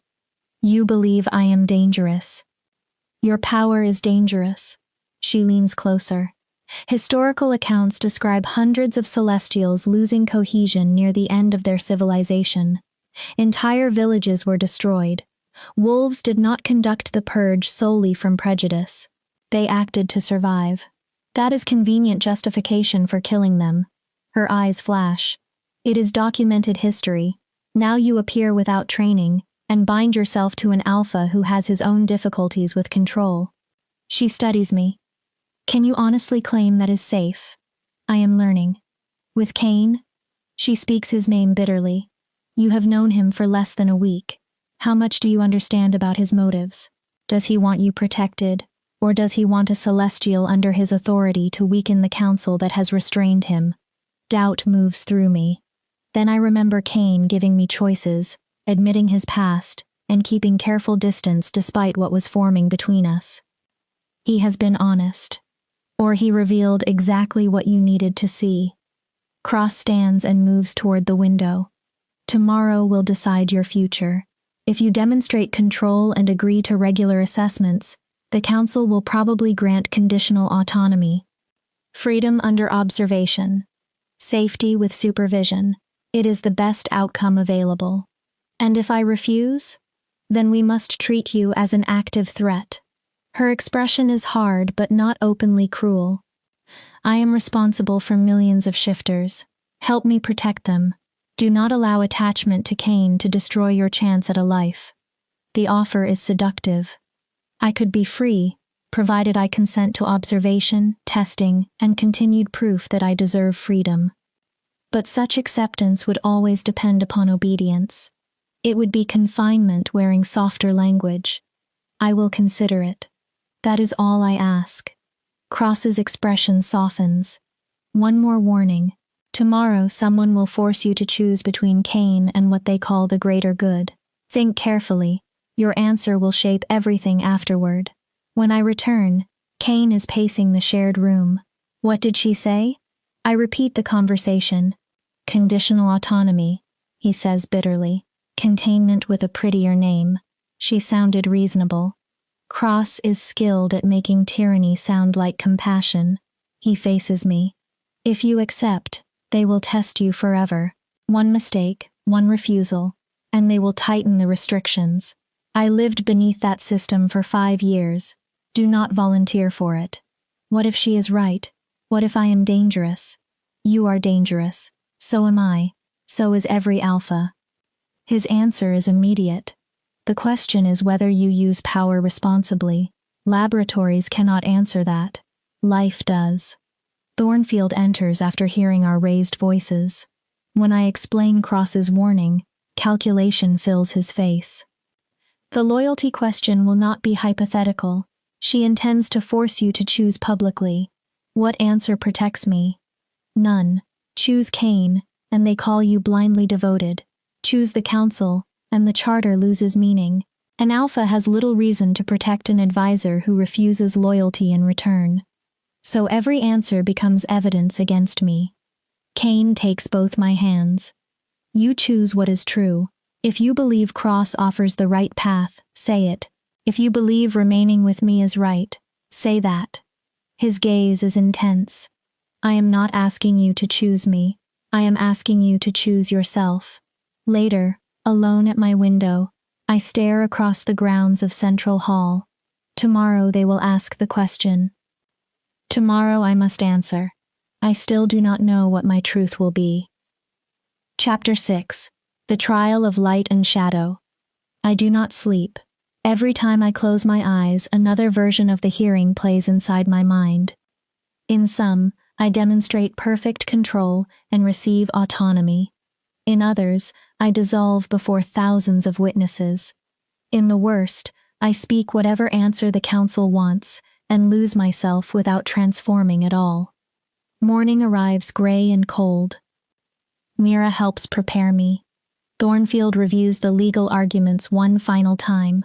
Cain says little, but his presence remains near the window, tense and watchful. At 11:30, a herald arrives. The council is prepared. The Celestial will present herself. Cain offers his arm. I accept. Thornfield walks behind us through the corridors. Shifters line the walls, eager to see the Celestial whose existence may alter the Confederation. The hearing chamber is vast and circular, beneath a domed ceiling. 4 thrones occupy the cardinal points: north, east, south, west. Thornfield sits at the northern position. Cross occupies the east. Hale waits in the south. A man sits upon the western throne. My steps stop. He has Cain's face, Cain's dark hair, Cain's powerful build, Cain's sharp features. But Cain is beside me. His hand remains beneath mine. Understanding strikes like ice. The man seated on the western throne cannot be Cain if Cain stands at my side. The doors close behind us with a thunderous boom. The man beside me speaks. I am sorry, Mary. You needed to see the truth here. His voice has changed. It is rougher. On the western throne, the real Alpha Cain rises. Mary Stone, thank you for presenting yourself. I turned toward the man who trained me, shared meals with me, held my hand, and promised I would never be alone. His face begins to blur. The features remain similar, but shift enough to expose a different man. Softer lines, greener eyes, lighter hair, and a scar I have never seen. Who are you? My name is Rowan. I am Cain's beta. Guilt fills his face. The Alpha needed to verify that your abilities were genuine and that you could be trusted. He could not risk exposing himself to an unknown Celestial. I went in his place. The betrayal hits harder than any physical blow. The training, the dinners, the stories, the confession beside the fire, the kiss against my hand. Everything. You were testing me. I was learning what you could do. You pretended to be him. The Alpha ordered it. My gaze moves toward the real Cain. He watches from his throne with a distant expression. You allowed me to believe. My voice fails. You heard everything I told him.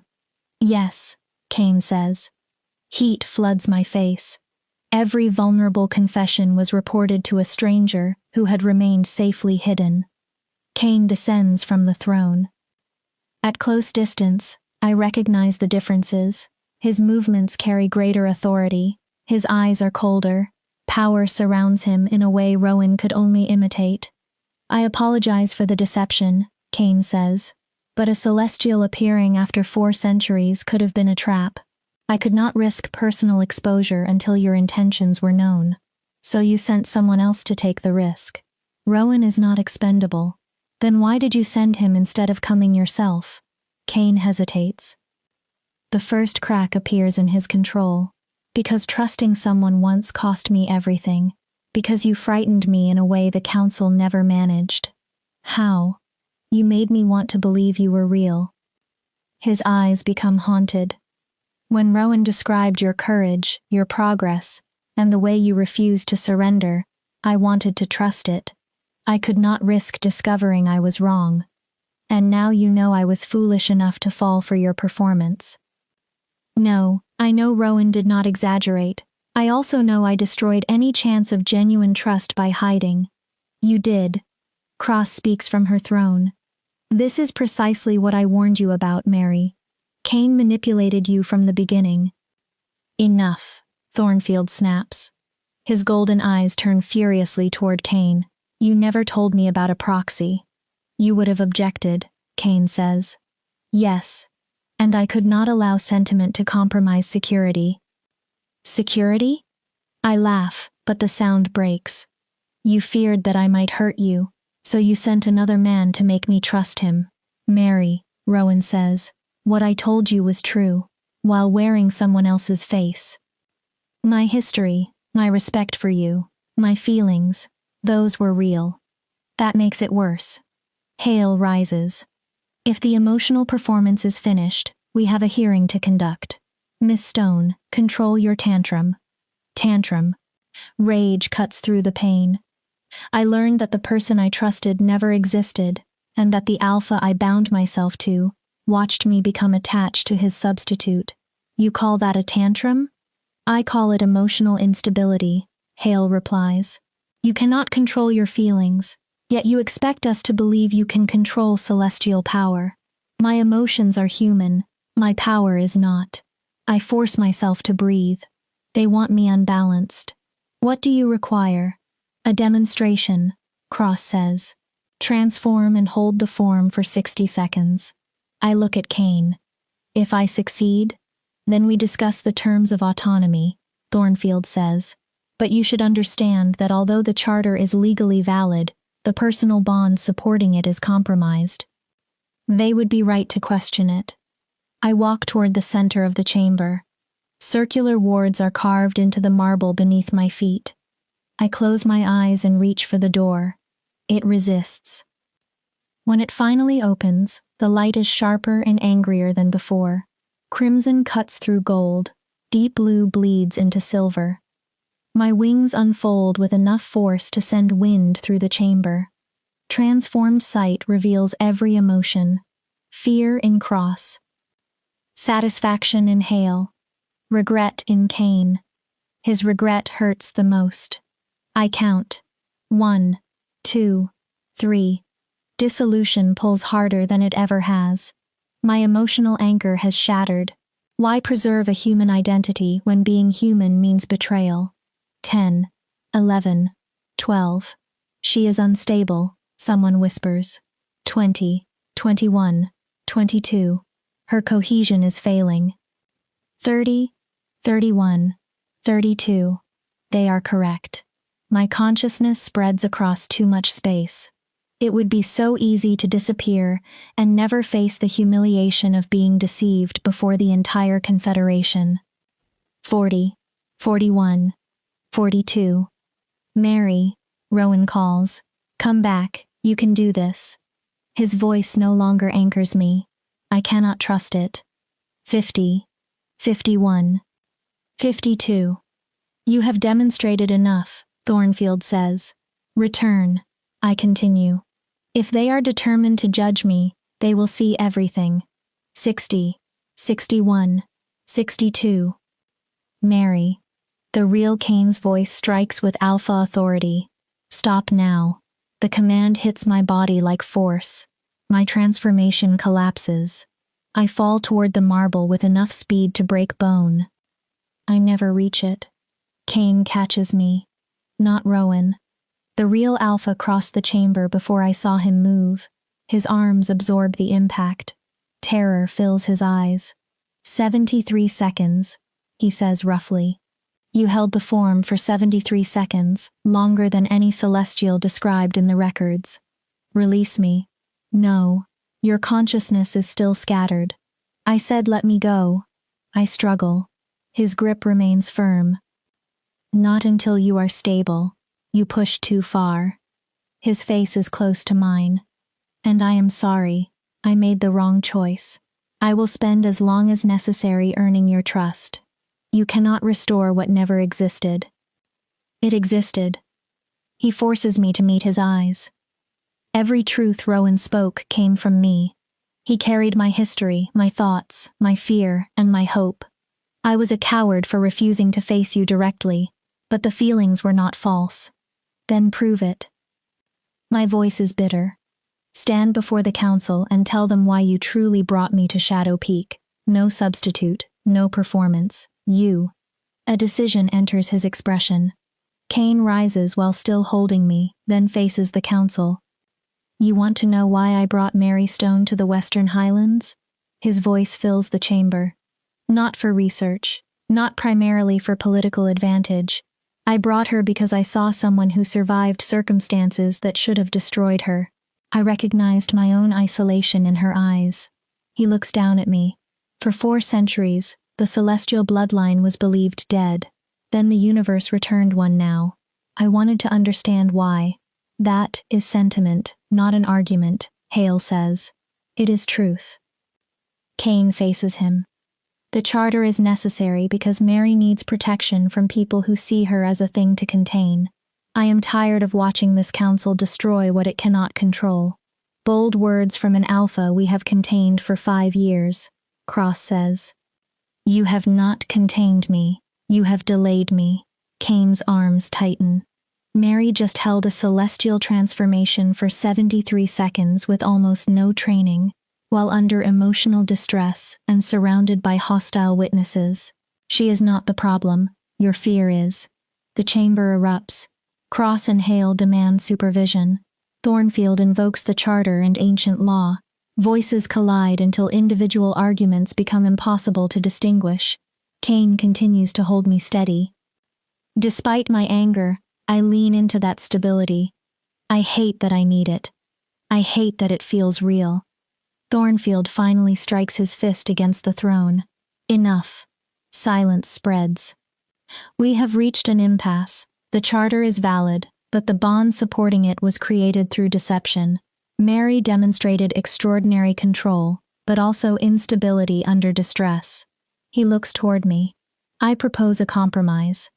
You remain protected in the Western Highlands and undergo monthly assessment by a neutral evaluator.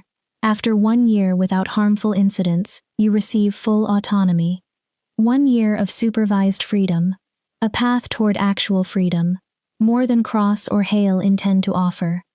I look at Kane. The guilt in his expression is genuine, but so is the calculation that placed me here. I have a condition. Every eye turns toward me. The charter is rewritten. Not between me and Alpha Kane, between me and Rowan. Shock moves through the chamber. Cross leans forward. Explain. Rowan trained me. Rowan earned my trust. Rowan was the person I formed a bond with, regardless of the face he used. I keep my eyes on Kane. I will remain in the Western Highlands under Rowan's daily protection. Kane may preserve whatever authority the law requires, but he will not be the person I am expected to trust. That is not how celestial charters traditionally function, Kane says. Then change the tradition. I push against him. This time he releases me. I stand alone, unsteady but upright. You wanted me alive. This keeps me protected. You wanted me inside your territory. This keeps me there. But you do not get the part of me you deceived. Kane remains silent. Then he nods. If that is your choice, I accept it. He looks at me directly. But changing the charter does not erase my responsibility. I remain accountable for what I did. I know. I face the council. Do we have an agreement? Thornfield looks toward Cross and Hale. A silent negotiation passes between the three. Cross nods. Hale follows. Agreed, Thornfield declares. The charter will identify Rowan as Mary's direct supervisor, while Kane retains the legal authority required by the ancient structure. Monthly evaluations begin in 1 month. The hearing ends. Technically, I have won. I possess protection, legal standing, and a path toward freedom. The victory tastes like ash. The person I believed I was building something with never existed in the form I knew. Trust does not heal simply because the liar regrets the wound. As the crowd begins to leave, Rowan approaches. Mary, I know you have every right to hate me, but everything I felt was real. The respect, the connection, the desire for something more. It was real for you. It was not real for the man whose identity you wore. I matter. The rewritten charter ensures you will remain nearby because you are someone I know. Do not confuse survival with forgiveness. Pain crosses his face. He nods. I understand. I will earn your trust again, however long it takes. Kane approaches only after Rowan steps away. He stops beyond arm's reach. Changing the charter was clever. It was survival. I meet his eyes. You wanted proof that I could be trusted. Now you have it. I can trust the right person. You are not that person. I understand. Do you? You allowed fear to turn you into a coward. You are right. He offers no defense. I cannot undo what happened. I can promise that I will never use another intermediary with you. Every conversation from this moment will be face to face. No disguise. No proxy. And if I never believe you, then I will have failed. But I will still spend the next year proving that the man Rowan described exists inside me, even if imperfectly. He glances toward his beta. Do not punish Rowan for my decision. His reports changed near the end. He cared more than he was supposed to. I am not punishing him. I am protecting myself. I turn away. The hearing is finished. I want to leave. The coaches are ready. I walk from the chamber without looking back. Behind me, Kane and Rowan begin discussing the modified charter, the evaluations, and the structure of my carefully supervised freedom. Once again, powerful men are turning my life into a problem of logistics. Perhaps that is all it has ever been. Chapter 7. The Year of Hollow Freedom. The journey to Shadow Peak is silent. I ride in the first coach with Rowan. Kane follows in the second with Thornfield. The arrangement was Rowan's suggestion. He thought I needed distance from the Alpha. I resent that the gesture is considerate. You do not have to speak to me, Rowan says after nearly an hour. I understand if you need time. I do not need time. I need honesty. For the first time, I study his actual face without Kane's features over it. His build is similar, but his face is softer. His eyes are greener, his hair lighter. He is handsome, but more approachable and less dangerous. How much of what you told me belonged to you? The history about the council and killing his brother belonged to Kane. And everything else? He hesitates. My respect for you was mine. My admiration, my concern during training, the way I wanted you to succeed. He looks away. By the third day, I was no longer only gathering information. I had become invested in you. When you held my hand at dinner, when you told me I was not alone, that was me. You still lied. Yes, Kane commanded it, and I obeyed. Anguish enters his eyes. If I could return to the beginning, I would tell you the truth even if it cost my position. What we built mattered to me. I want to preserve my anger because anger feels protective. But the truth is complicated. Rowan followed orders. Kane created the deception. The patience, respect, and care Rowan gave me were genuine. I do not know how to forgive you, I admit. I do not know whether I want to. Then do not. Not now. Perhaps never. He maintains careful distance. But the charter places your safety, training, and well-being under my responsibility. We will spend considerable time together. I am asking permission to try to repair what I damaged, as myself. And if you fail, then I fail. At least I will know I attempted everything. I study him. He does not possess Kane's cold calculation. Perhaps that is not a weakness. Perhaps I need someone who consistently appears without games or hidden motives. You may try, but if you lie to me again about anything, the bond ends. I will find a way. Understood. Relief passes over his face. When we reach Shadow Peak near midnight, Mira waits in the courtyard. The East Tower is prepared. Food is waiting. What has the pack heard? That you demonstrated remarkable control, that your charter was modified, and that you remain under supervision. Her gaze briefly moves toward Kane's second coach. They have also heard about the proxy.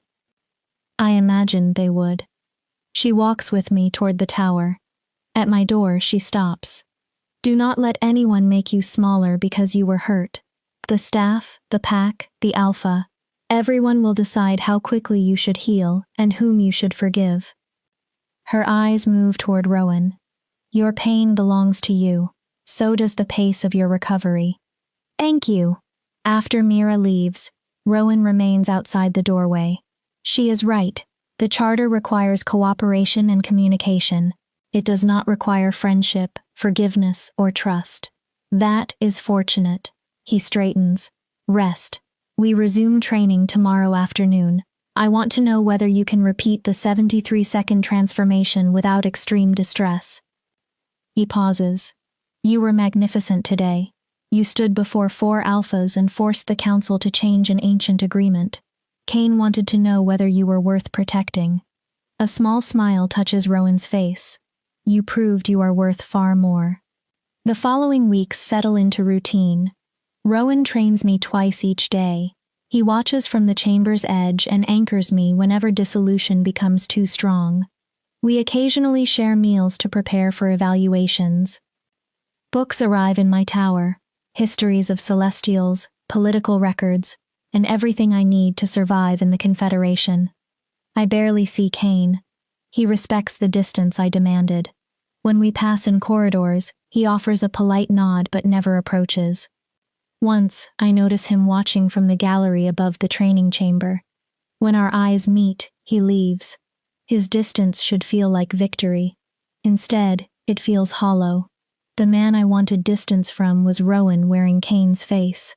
The real Alpha remains almost entirely unknown. By the end of the first month, I can hold transformation for 90 seconds.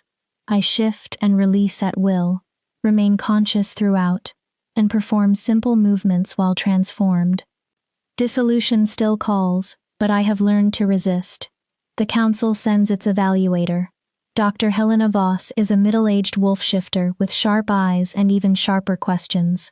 For 3 days, she conducts physical, psychological, and magical tests. Rowan attends every session. He records details and objects whenever a question becomes too intrusive. You have progressed beyond reasonable expectations, Dr. Voss concludes. Control is excellent.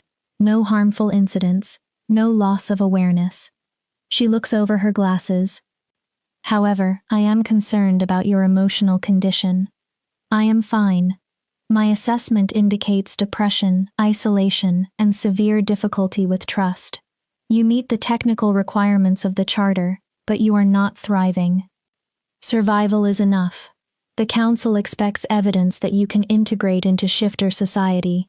At present, you obey the agreement's wording, but not its intended spirit.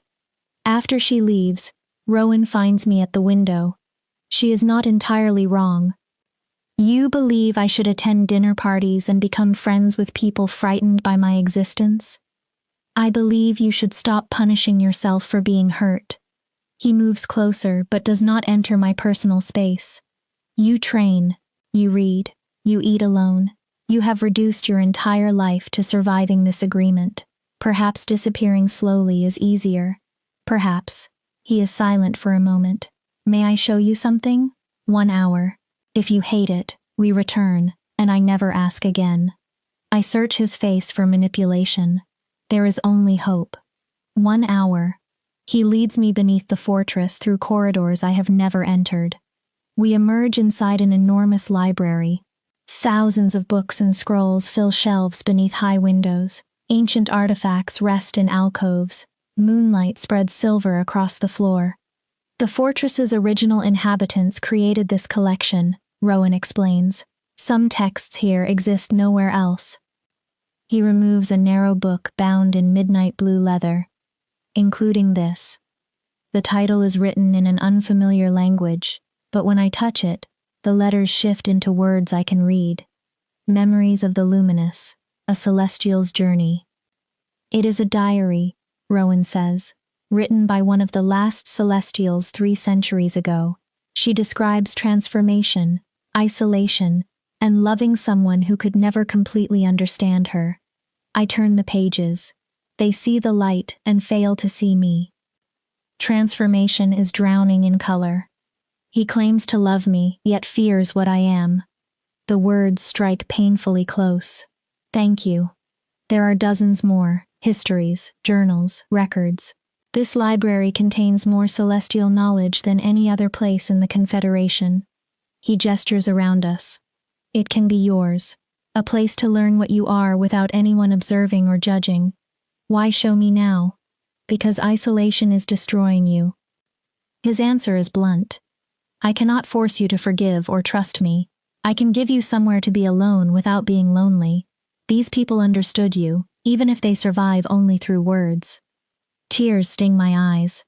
This does not repair what happened. I know. Perhaps it helps a little. I spend 3 hours reading. Rowan sits across the room with another book. He gives me silence, but remains close enough that I am not entirely alone. Something changes that night. Not forgiveness. The beginning of acceptance. Rowan was part of the deception, but he did not design it. He is trying, imperfectly, to make amends. Winter settles across the western highlands. Snow covers the mountains. My days belong to training. My nights belong to the library. I learn that Celestials were genuine bridges between realms. They perceived pathways, beings, and solutions wolves could not see. Their unique perspective made them valuable advisors. I also learned that many died alone. Because they could not reproduce with wolves, traditional families were uncommon. Their abilities created fear and fascination, but rarely understanding. Some eventually chose dissolution rather than endure centuries of isolation. The knowledge does not make me despair. It makes me feel less alone.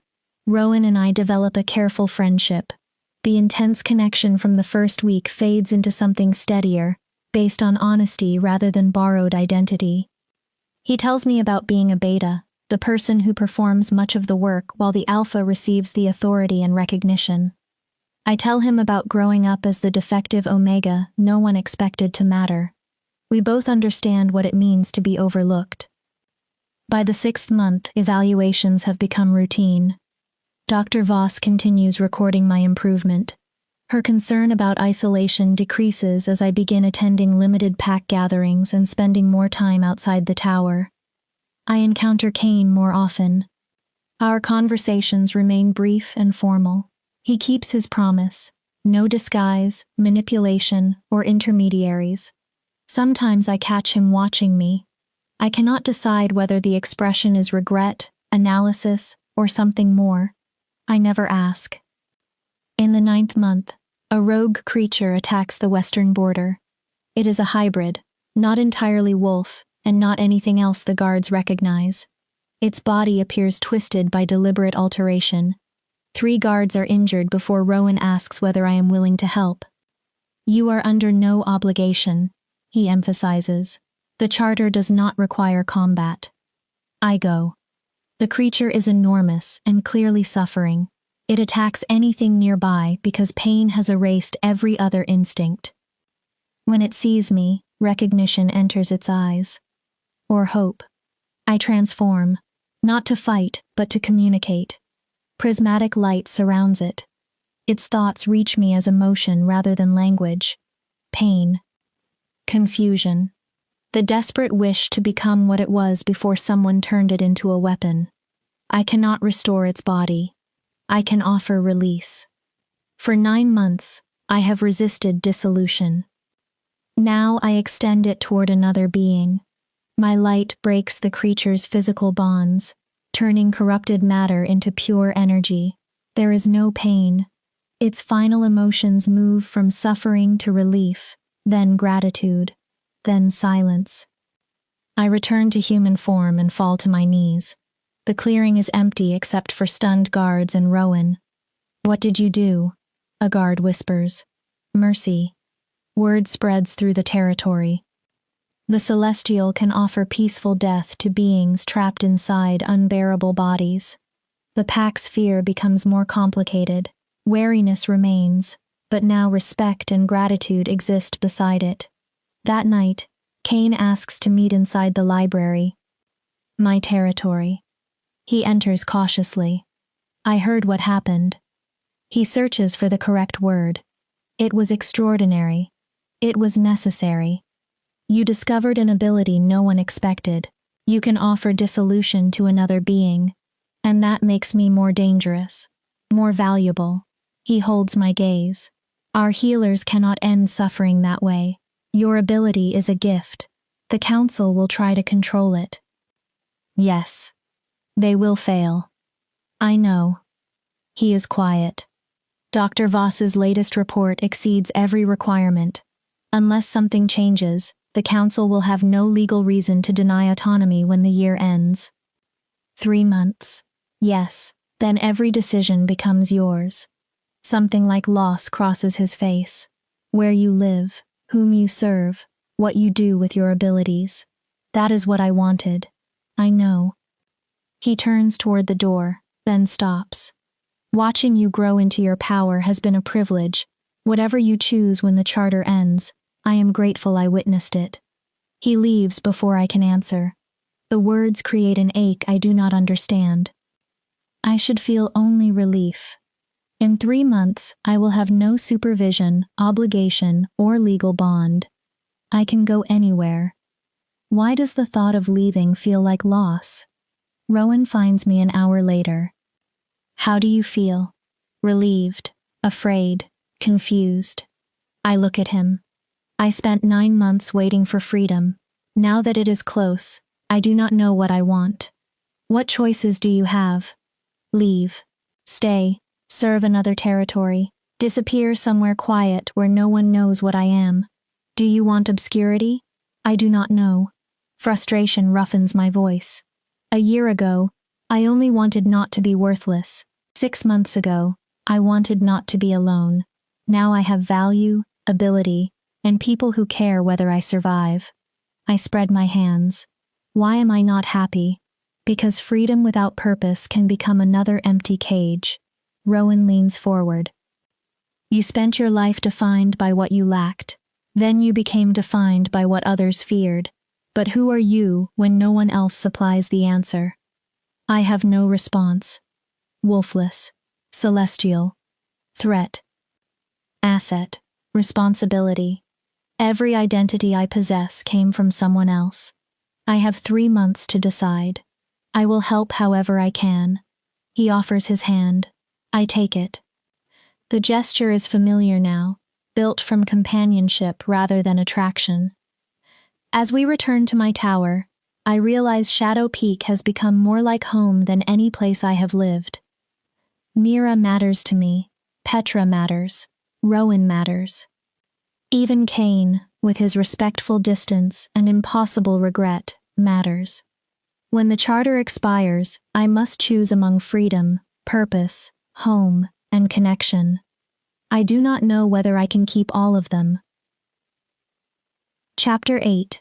The Wedding That Changed Everything. The invitation arrives 2 weeks before my charter expires. Formal parchment carries the seal of the Eastern Territory. Alpha Cross invites the residents of Shadow Peak to attend her bonding ceremony with Alpha Dominic Hale. The union will connect the Eastern and Southern Territories.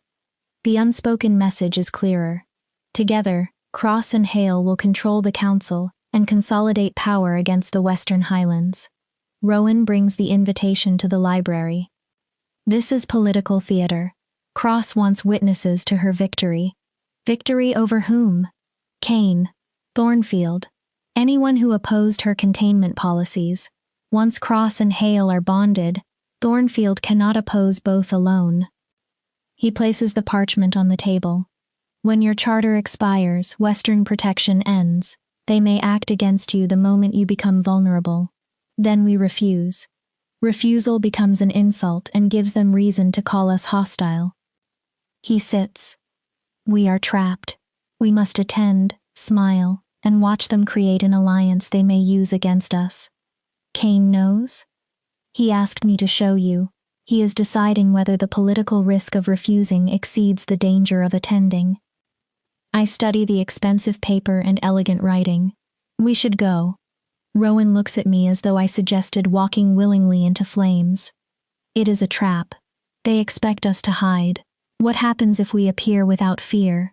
My evaluations are perfect. I am stable and integrated. The exact result the council claimed to want. That remains dangerous. Everything is dangerous. At least this allows us to control part of the story. I stand. Tell Cain I want to attend, not only as strategy. I want to see what they are building. Cain summons us to his study that evening. It is the first time I have entered since the night I unknowingly spoke to Rowan in Cain's form. The real Alpha sits behind the desk. 9 months of distance have not made him easier to read. You want to attend. Yes. Why? Refusal appears frightened. Attendance appears confident. Or suicidal. Cross and Hale will not attack publicly. Dr. Voss's reports give them no legal justification. Moving against me during their own ceremony would appear petty and vindictive.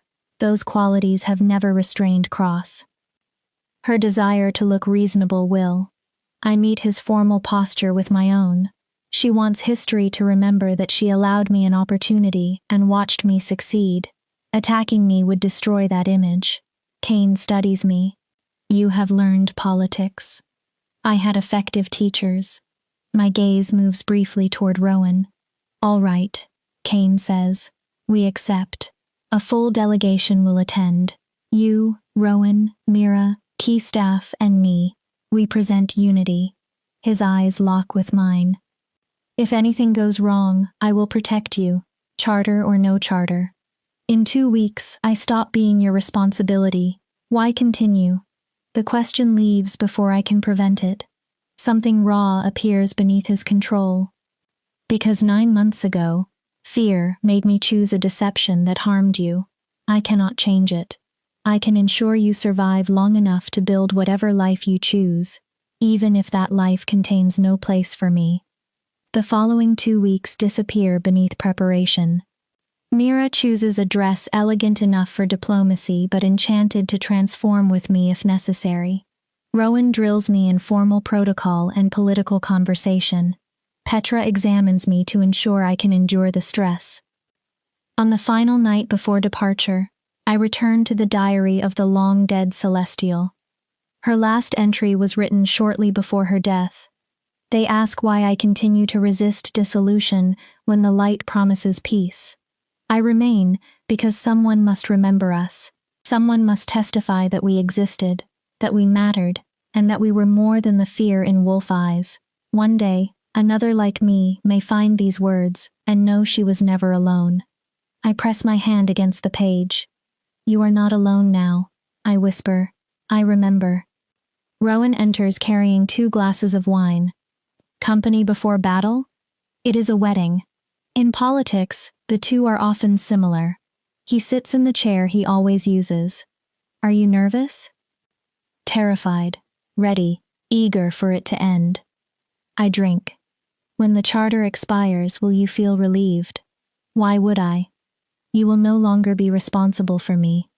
He sets down his glass. These months have been the most meaningful of my life. Knowing the real you, the woman who reads the diaries of strangers and grieves for them, who grants mercy to suffering creatures, who remains human when dissolution would be easier, has never felt like an obligation. You are contractually required to say that. The contract ends in 2 weeks. He holds my gaze. If you leave, I will miss you. Not as a duty, as a friend, as someone who matters. I will miss you too. My throat tightens. You began as a lie and became one of the most honest people I know. A complicated achievement. His smile is bittersweet. I hope you stay.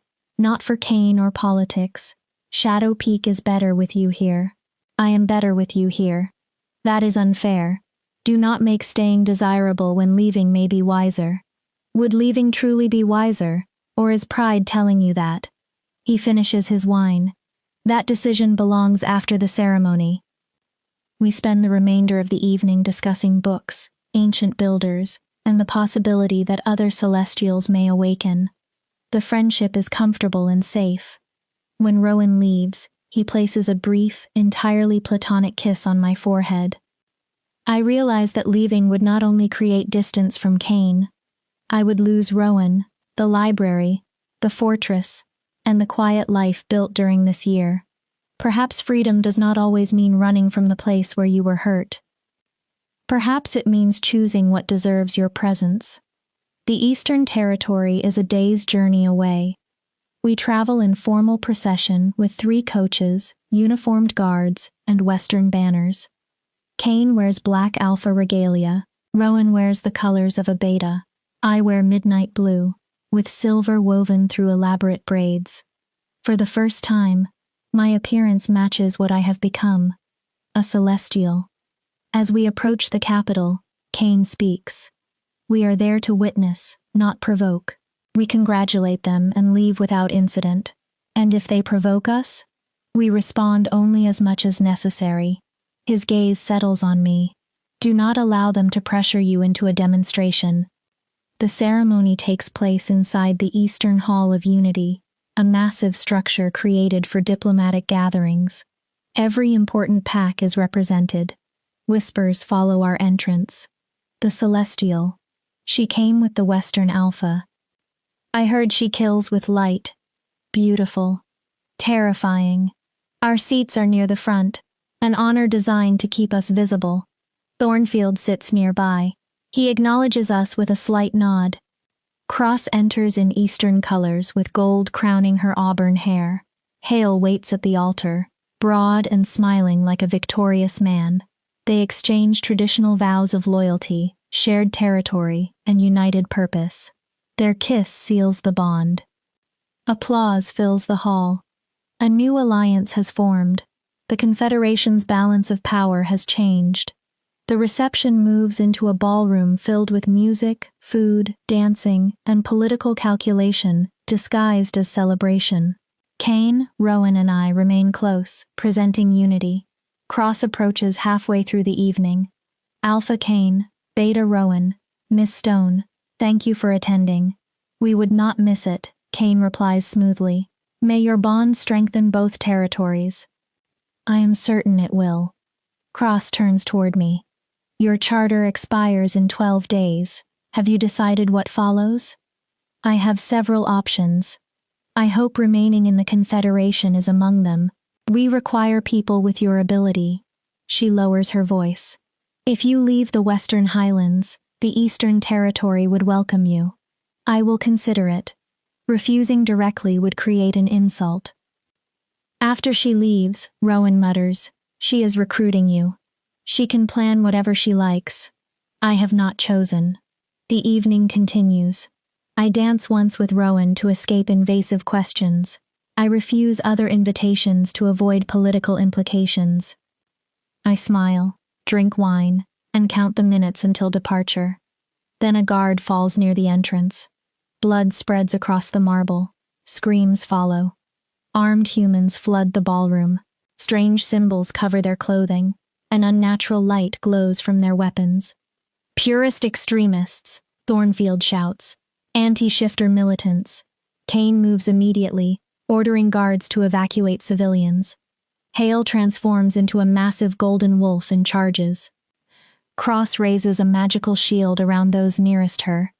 One militant lifts a crackling weapon toward the newly bonded alphas. Time slows. The weapon discharges. A bolt of corrupted energy travels too quickly for Cross or Hale to evade. If it reaches them, 2 alphas die during their bonding celebration. The Confederation collapses into chaos. I do not think. I move. Transformation strikes instantly. Prismatic light erupts as I throw myself between the weapon and its targets. The bolt hits my shield. The energy is twisted magic created specifically to kill shifters. I draw it into my light and neutralize it. The militant stares. What are you? Mercy. My transformed voice carries impossible harmonics. I release a pulse across the ballroom. It does not harm the attackers. It overwhelms the hostile purpose inside them. Weapons fall from their hands. Confusion replaces hatred. The militants forget why they entered and what they intended to do. Guards restrain them without resistance. I release the transformation. My legs fail. Strong arms catch me. Cain, the real Cain. He crosses the ballroom with impossible speed and holds me before I fall. Are you injured? No, but something is wrong. The enemy weapon left corruption inside my light. Poison spreads through every color. Mary, Cain says, your eyes are flickering. Light and darkness war within me. Dissolution pulls with terrifying strength. I use too much power too quickly.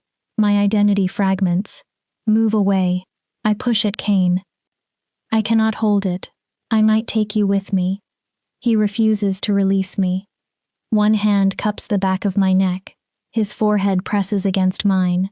Then shadows pour from him. Not the absence of light. A substance of their own. Cool, solid, and grounding. They surround my fragmenting radiance without extinguishing it.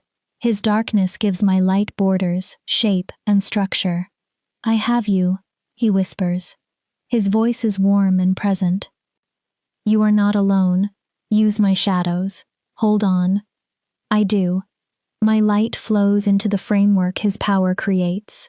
Celestial radiance and impossible shadow combine. Slowly, painfully, my consciousness returns to one body. The ballroom has become silent. Everyone watches Cain's shadows remain wrapped around my light. Cross finds her voice. What was that? Two restricted bloodlines stabilizing one another, Thornfield says slowly, which should be impossible. Nothing about this night has been possible, Hale growls. He has returned to human form. Blood covers several wounds. She saved us.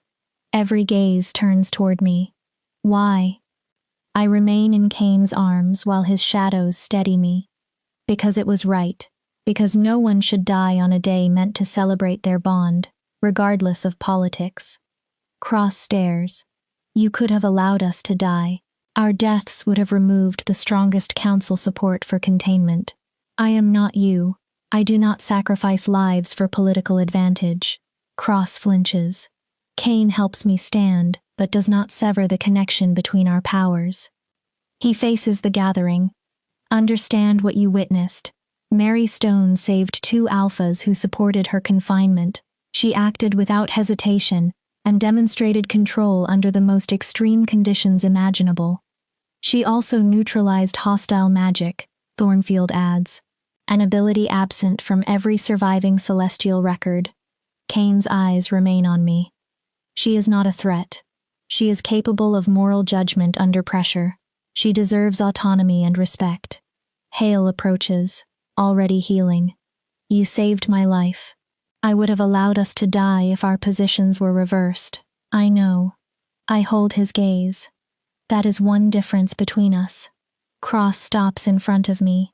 Mary, Hale and I owe you a life debt under ancient law. I do not want payment. The debt exists regardless. She looks toward Cain. I formally withdraw my opposition to full autonomy. Tonight proved your control and stability. Hale nods reluctantly. You remain dangerous, but perhaps in ways the Confederation needs. I support autonomy. Thornfield rises. Then the council is unanimous. When the charter expires in 12 days, Mary Stone receives complete freedom, no supervision, no containment. Murmurs spread through the ballroom. The story changes before my eyes. The Celestial is no longer merely a threat. Now they call me a hero. But I am looking at Cain, at the shadows supporting my light. You are not an ordinary wolf. No. His expression carries fear, relief, and acceptance. The old texts call my bloodline shadow walkers. I concealed it for 5 years. You exposed yourself for me. When you began to dissolve, I could not watch, not when I possessed the ability to help. Why? He is silent for a long moment. Because 9 months ago, I sent Rowan in my place out of fear. I feared you would betray me. I feared what trusting you might cost. His hand moves to my face. Watching you become yourself taught me that some risks are worth taking. You are worth taking. I do not truly know you. Everything I learned came through Rowan.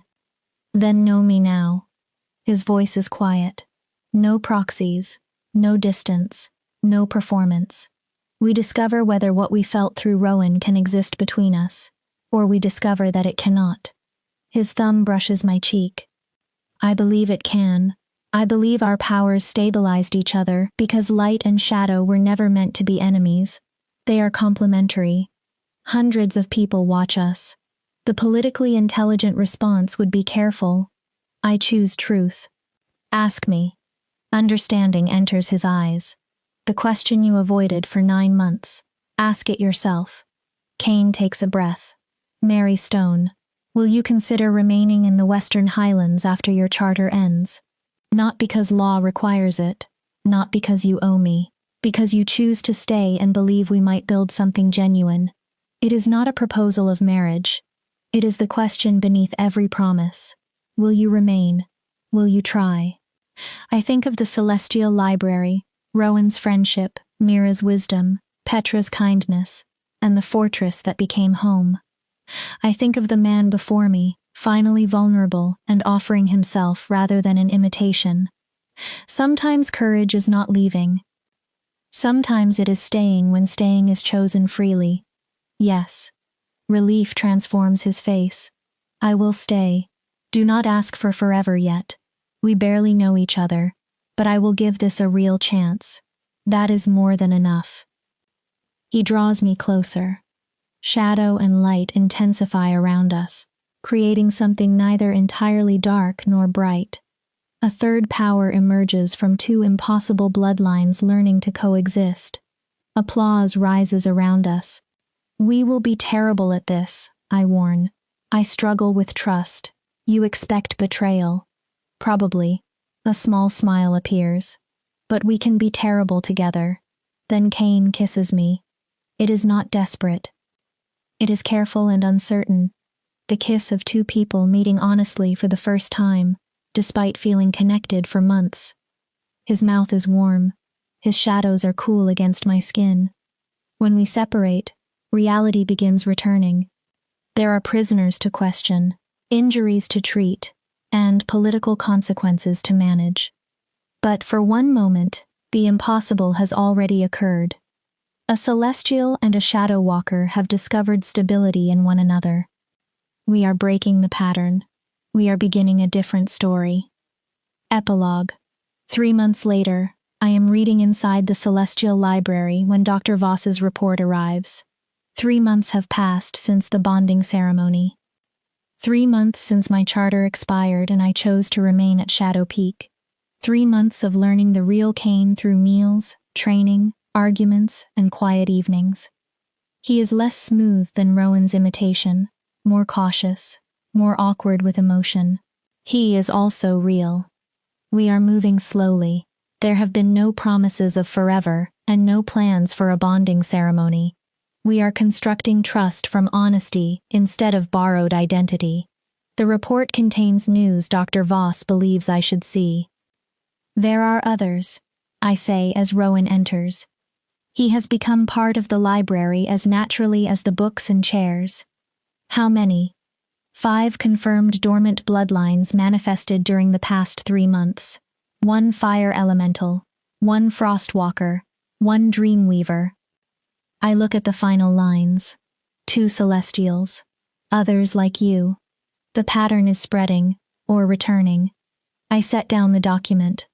The world attempted to erase us, but bloodlines written into reality do not vanish. We were sleeping. And now you are waking. Why now? Perhaps wolf genetics are weakening. Perhaps your first transformation triggered something. Perhaps the world needs us again. For what? I do not know. I walk toward the window. The newly awakened Celestials will need training and guidance. They need someone who understands what it is like to open that door without knowing how to close it. I turn toward Rowan. I want to find them, bring them here if they choose, build a sanctuary, a school, or simply a place where people with forbidden bloodlines can exist without fear. Cain will support it. He has already discussed expanding the fortress and making the Western Highlands a haven. Purpose settles inside me. This is what I was missing, not freedom from every obligation, freedom to choose an obligation that matters.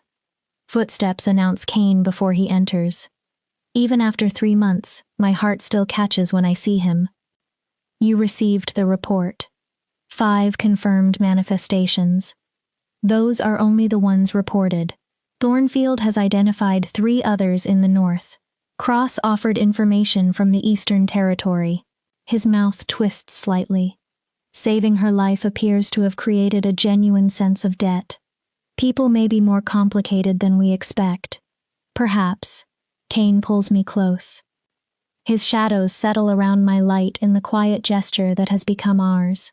We must reach the others before the council attempts to define them. I know. Are you ready to build this? It will not be easy. Nothing meaningful is. I look at Cain, then Rowan, then the shelves containing the voices of those who died believing they were alone. I have all of you. I have a home. I have the chance to use the power that once frightened me to help others survive it. I smile. I am ready. Then we begin.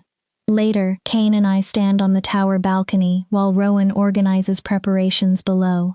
The sun sets over mountains that no longer feel foreign.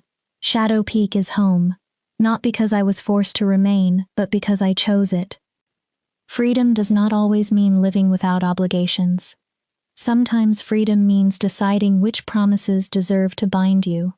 I am Mary Stone, Celestial Advisor.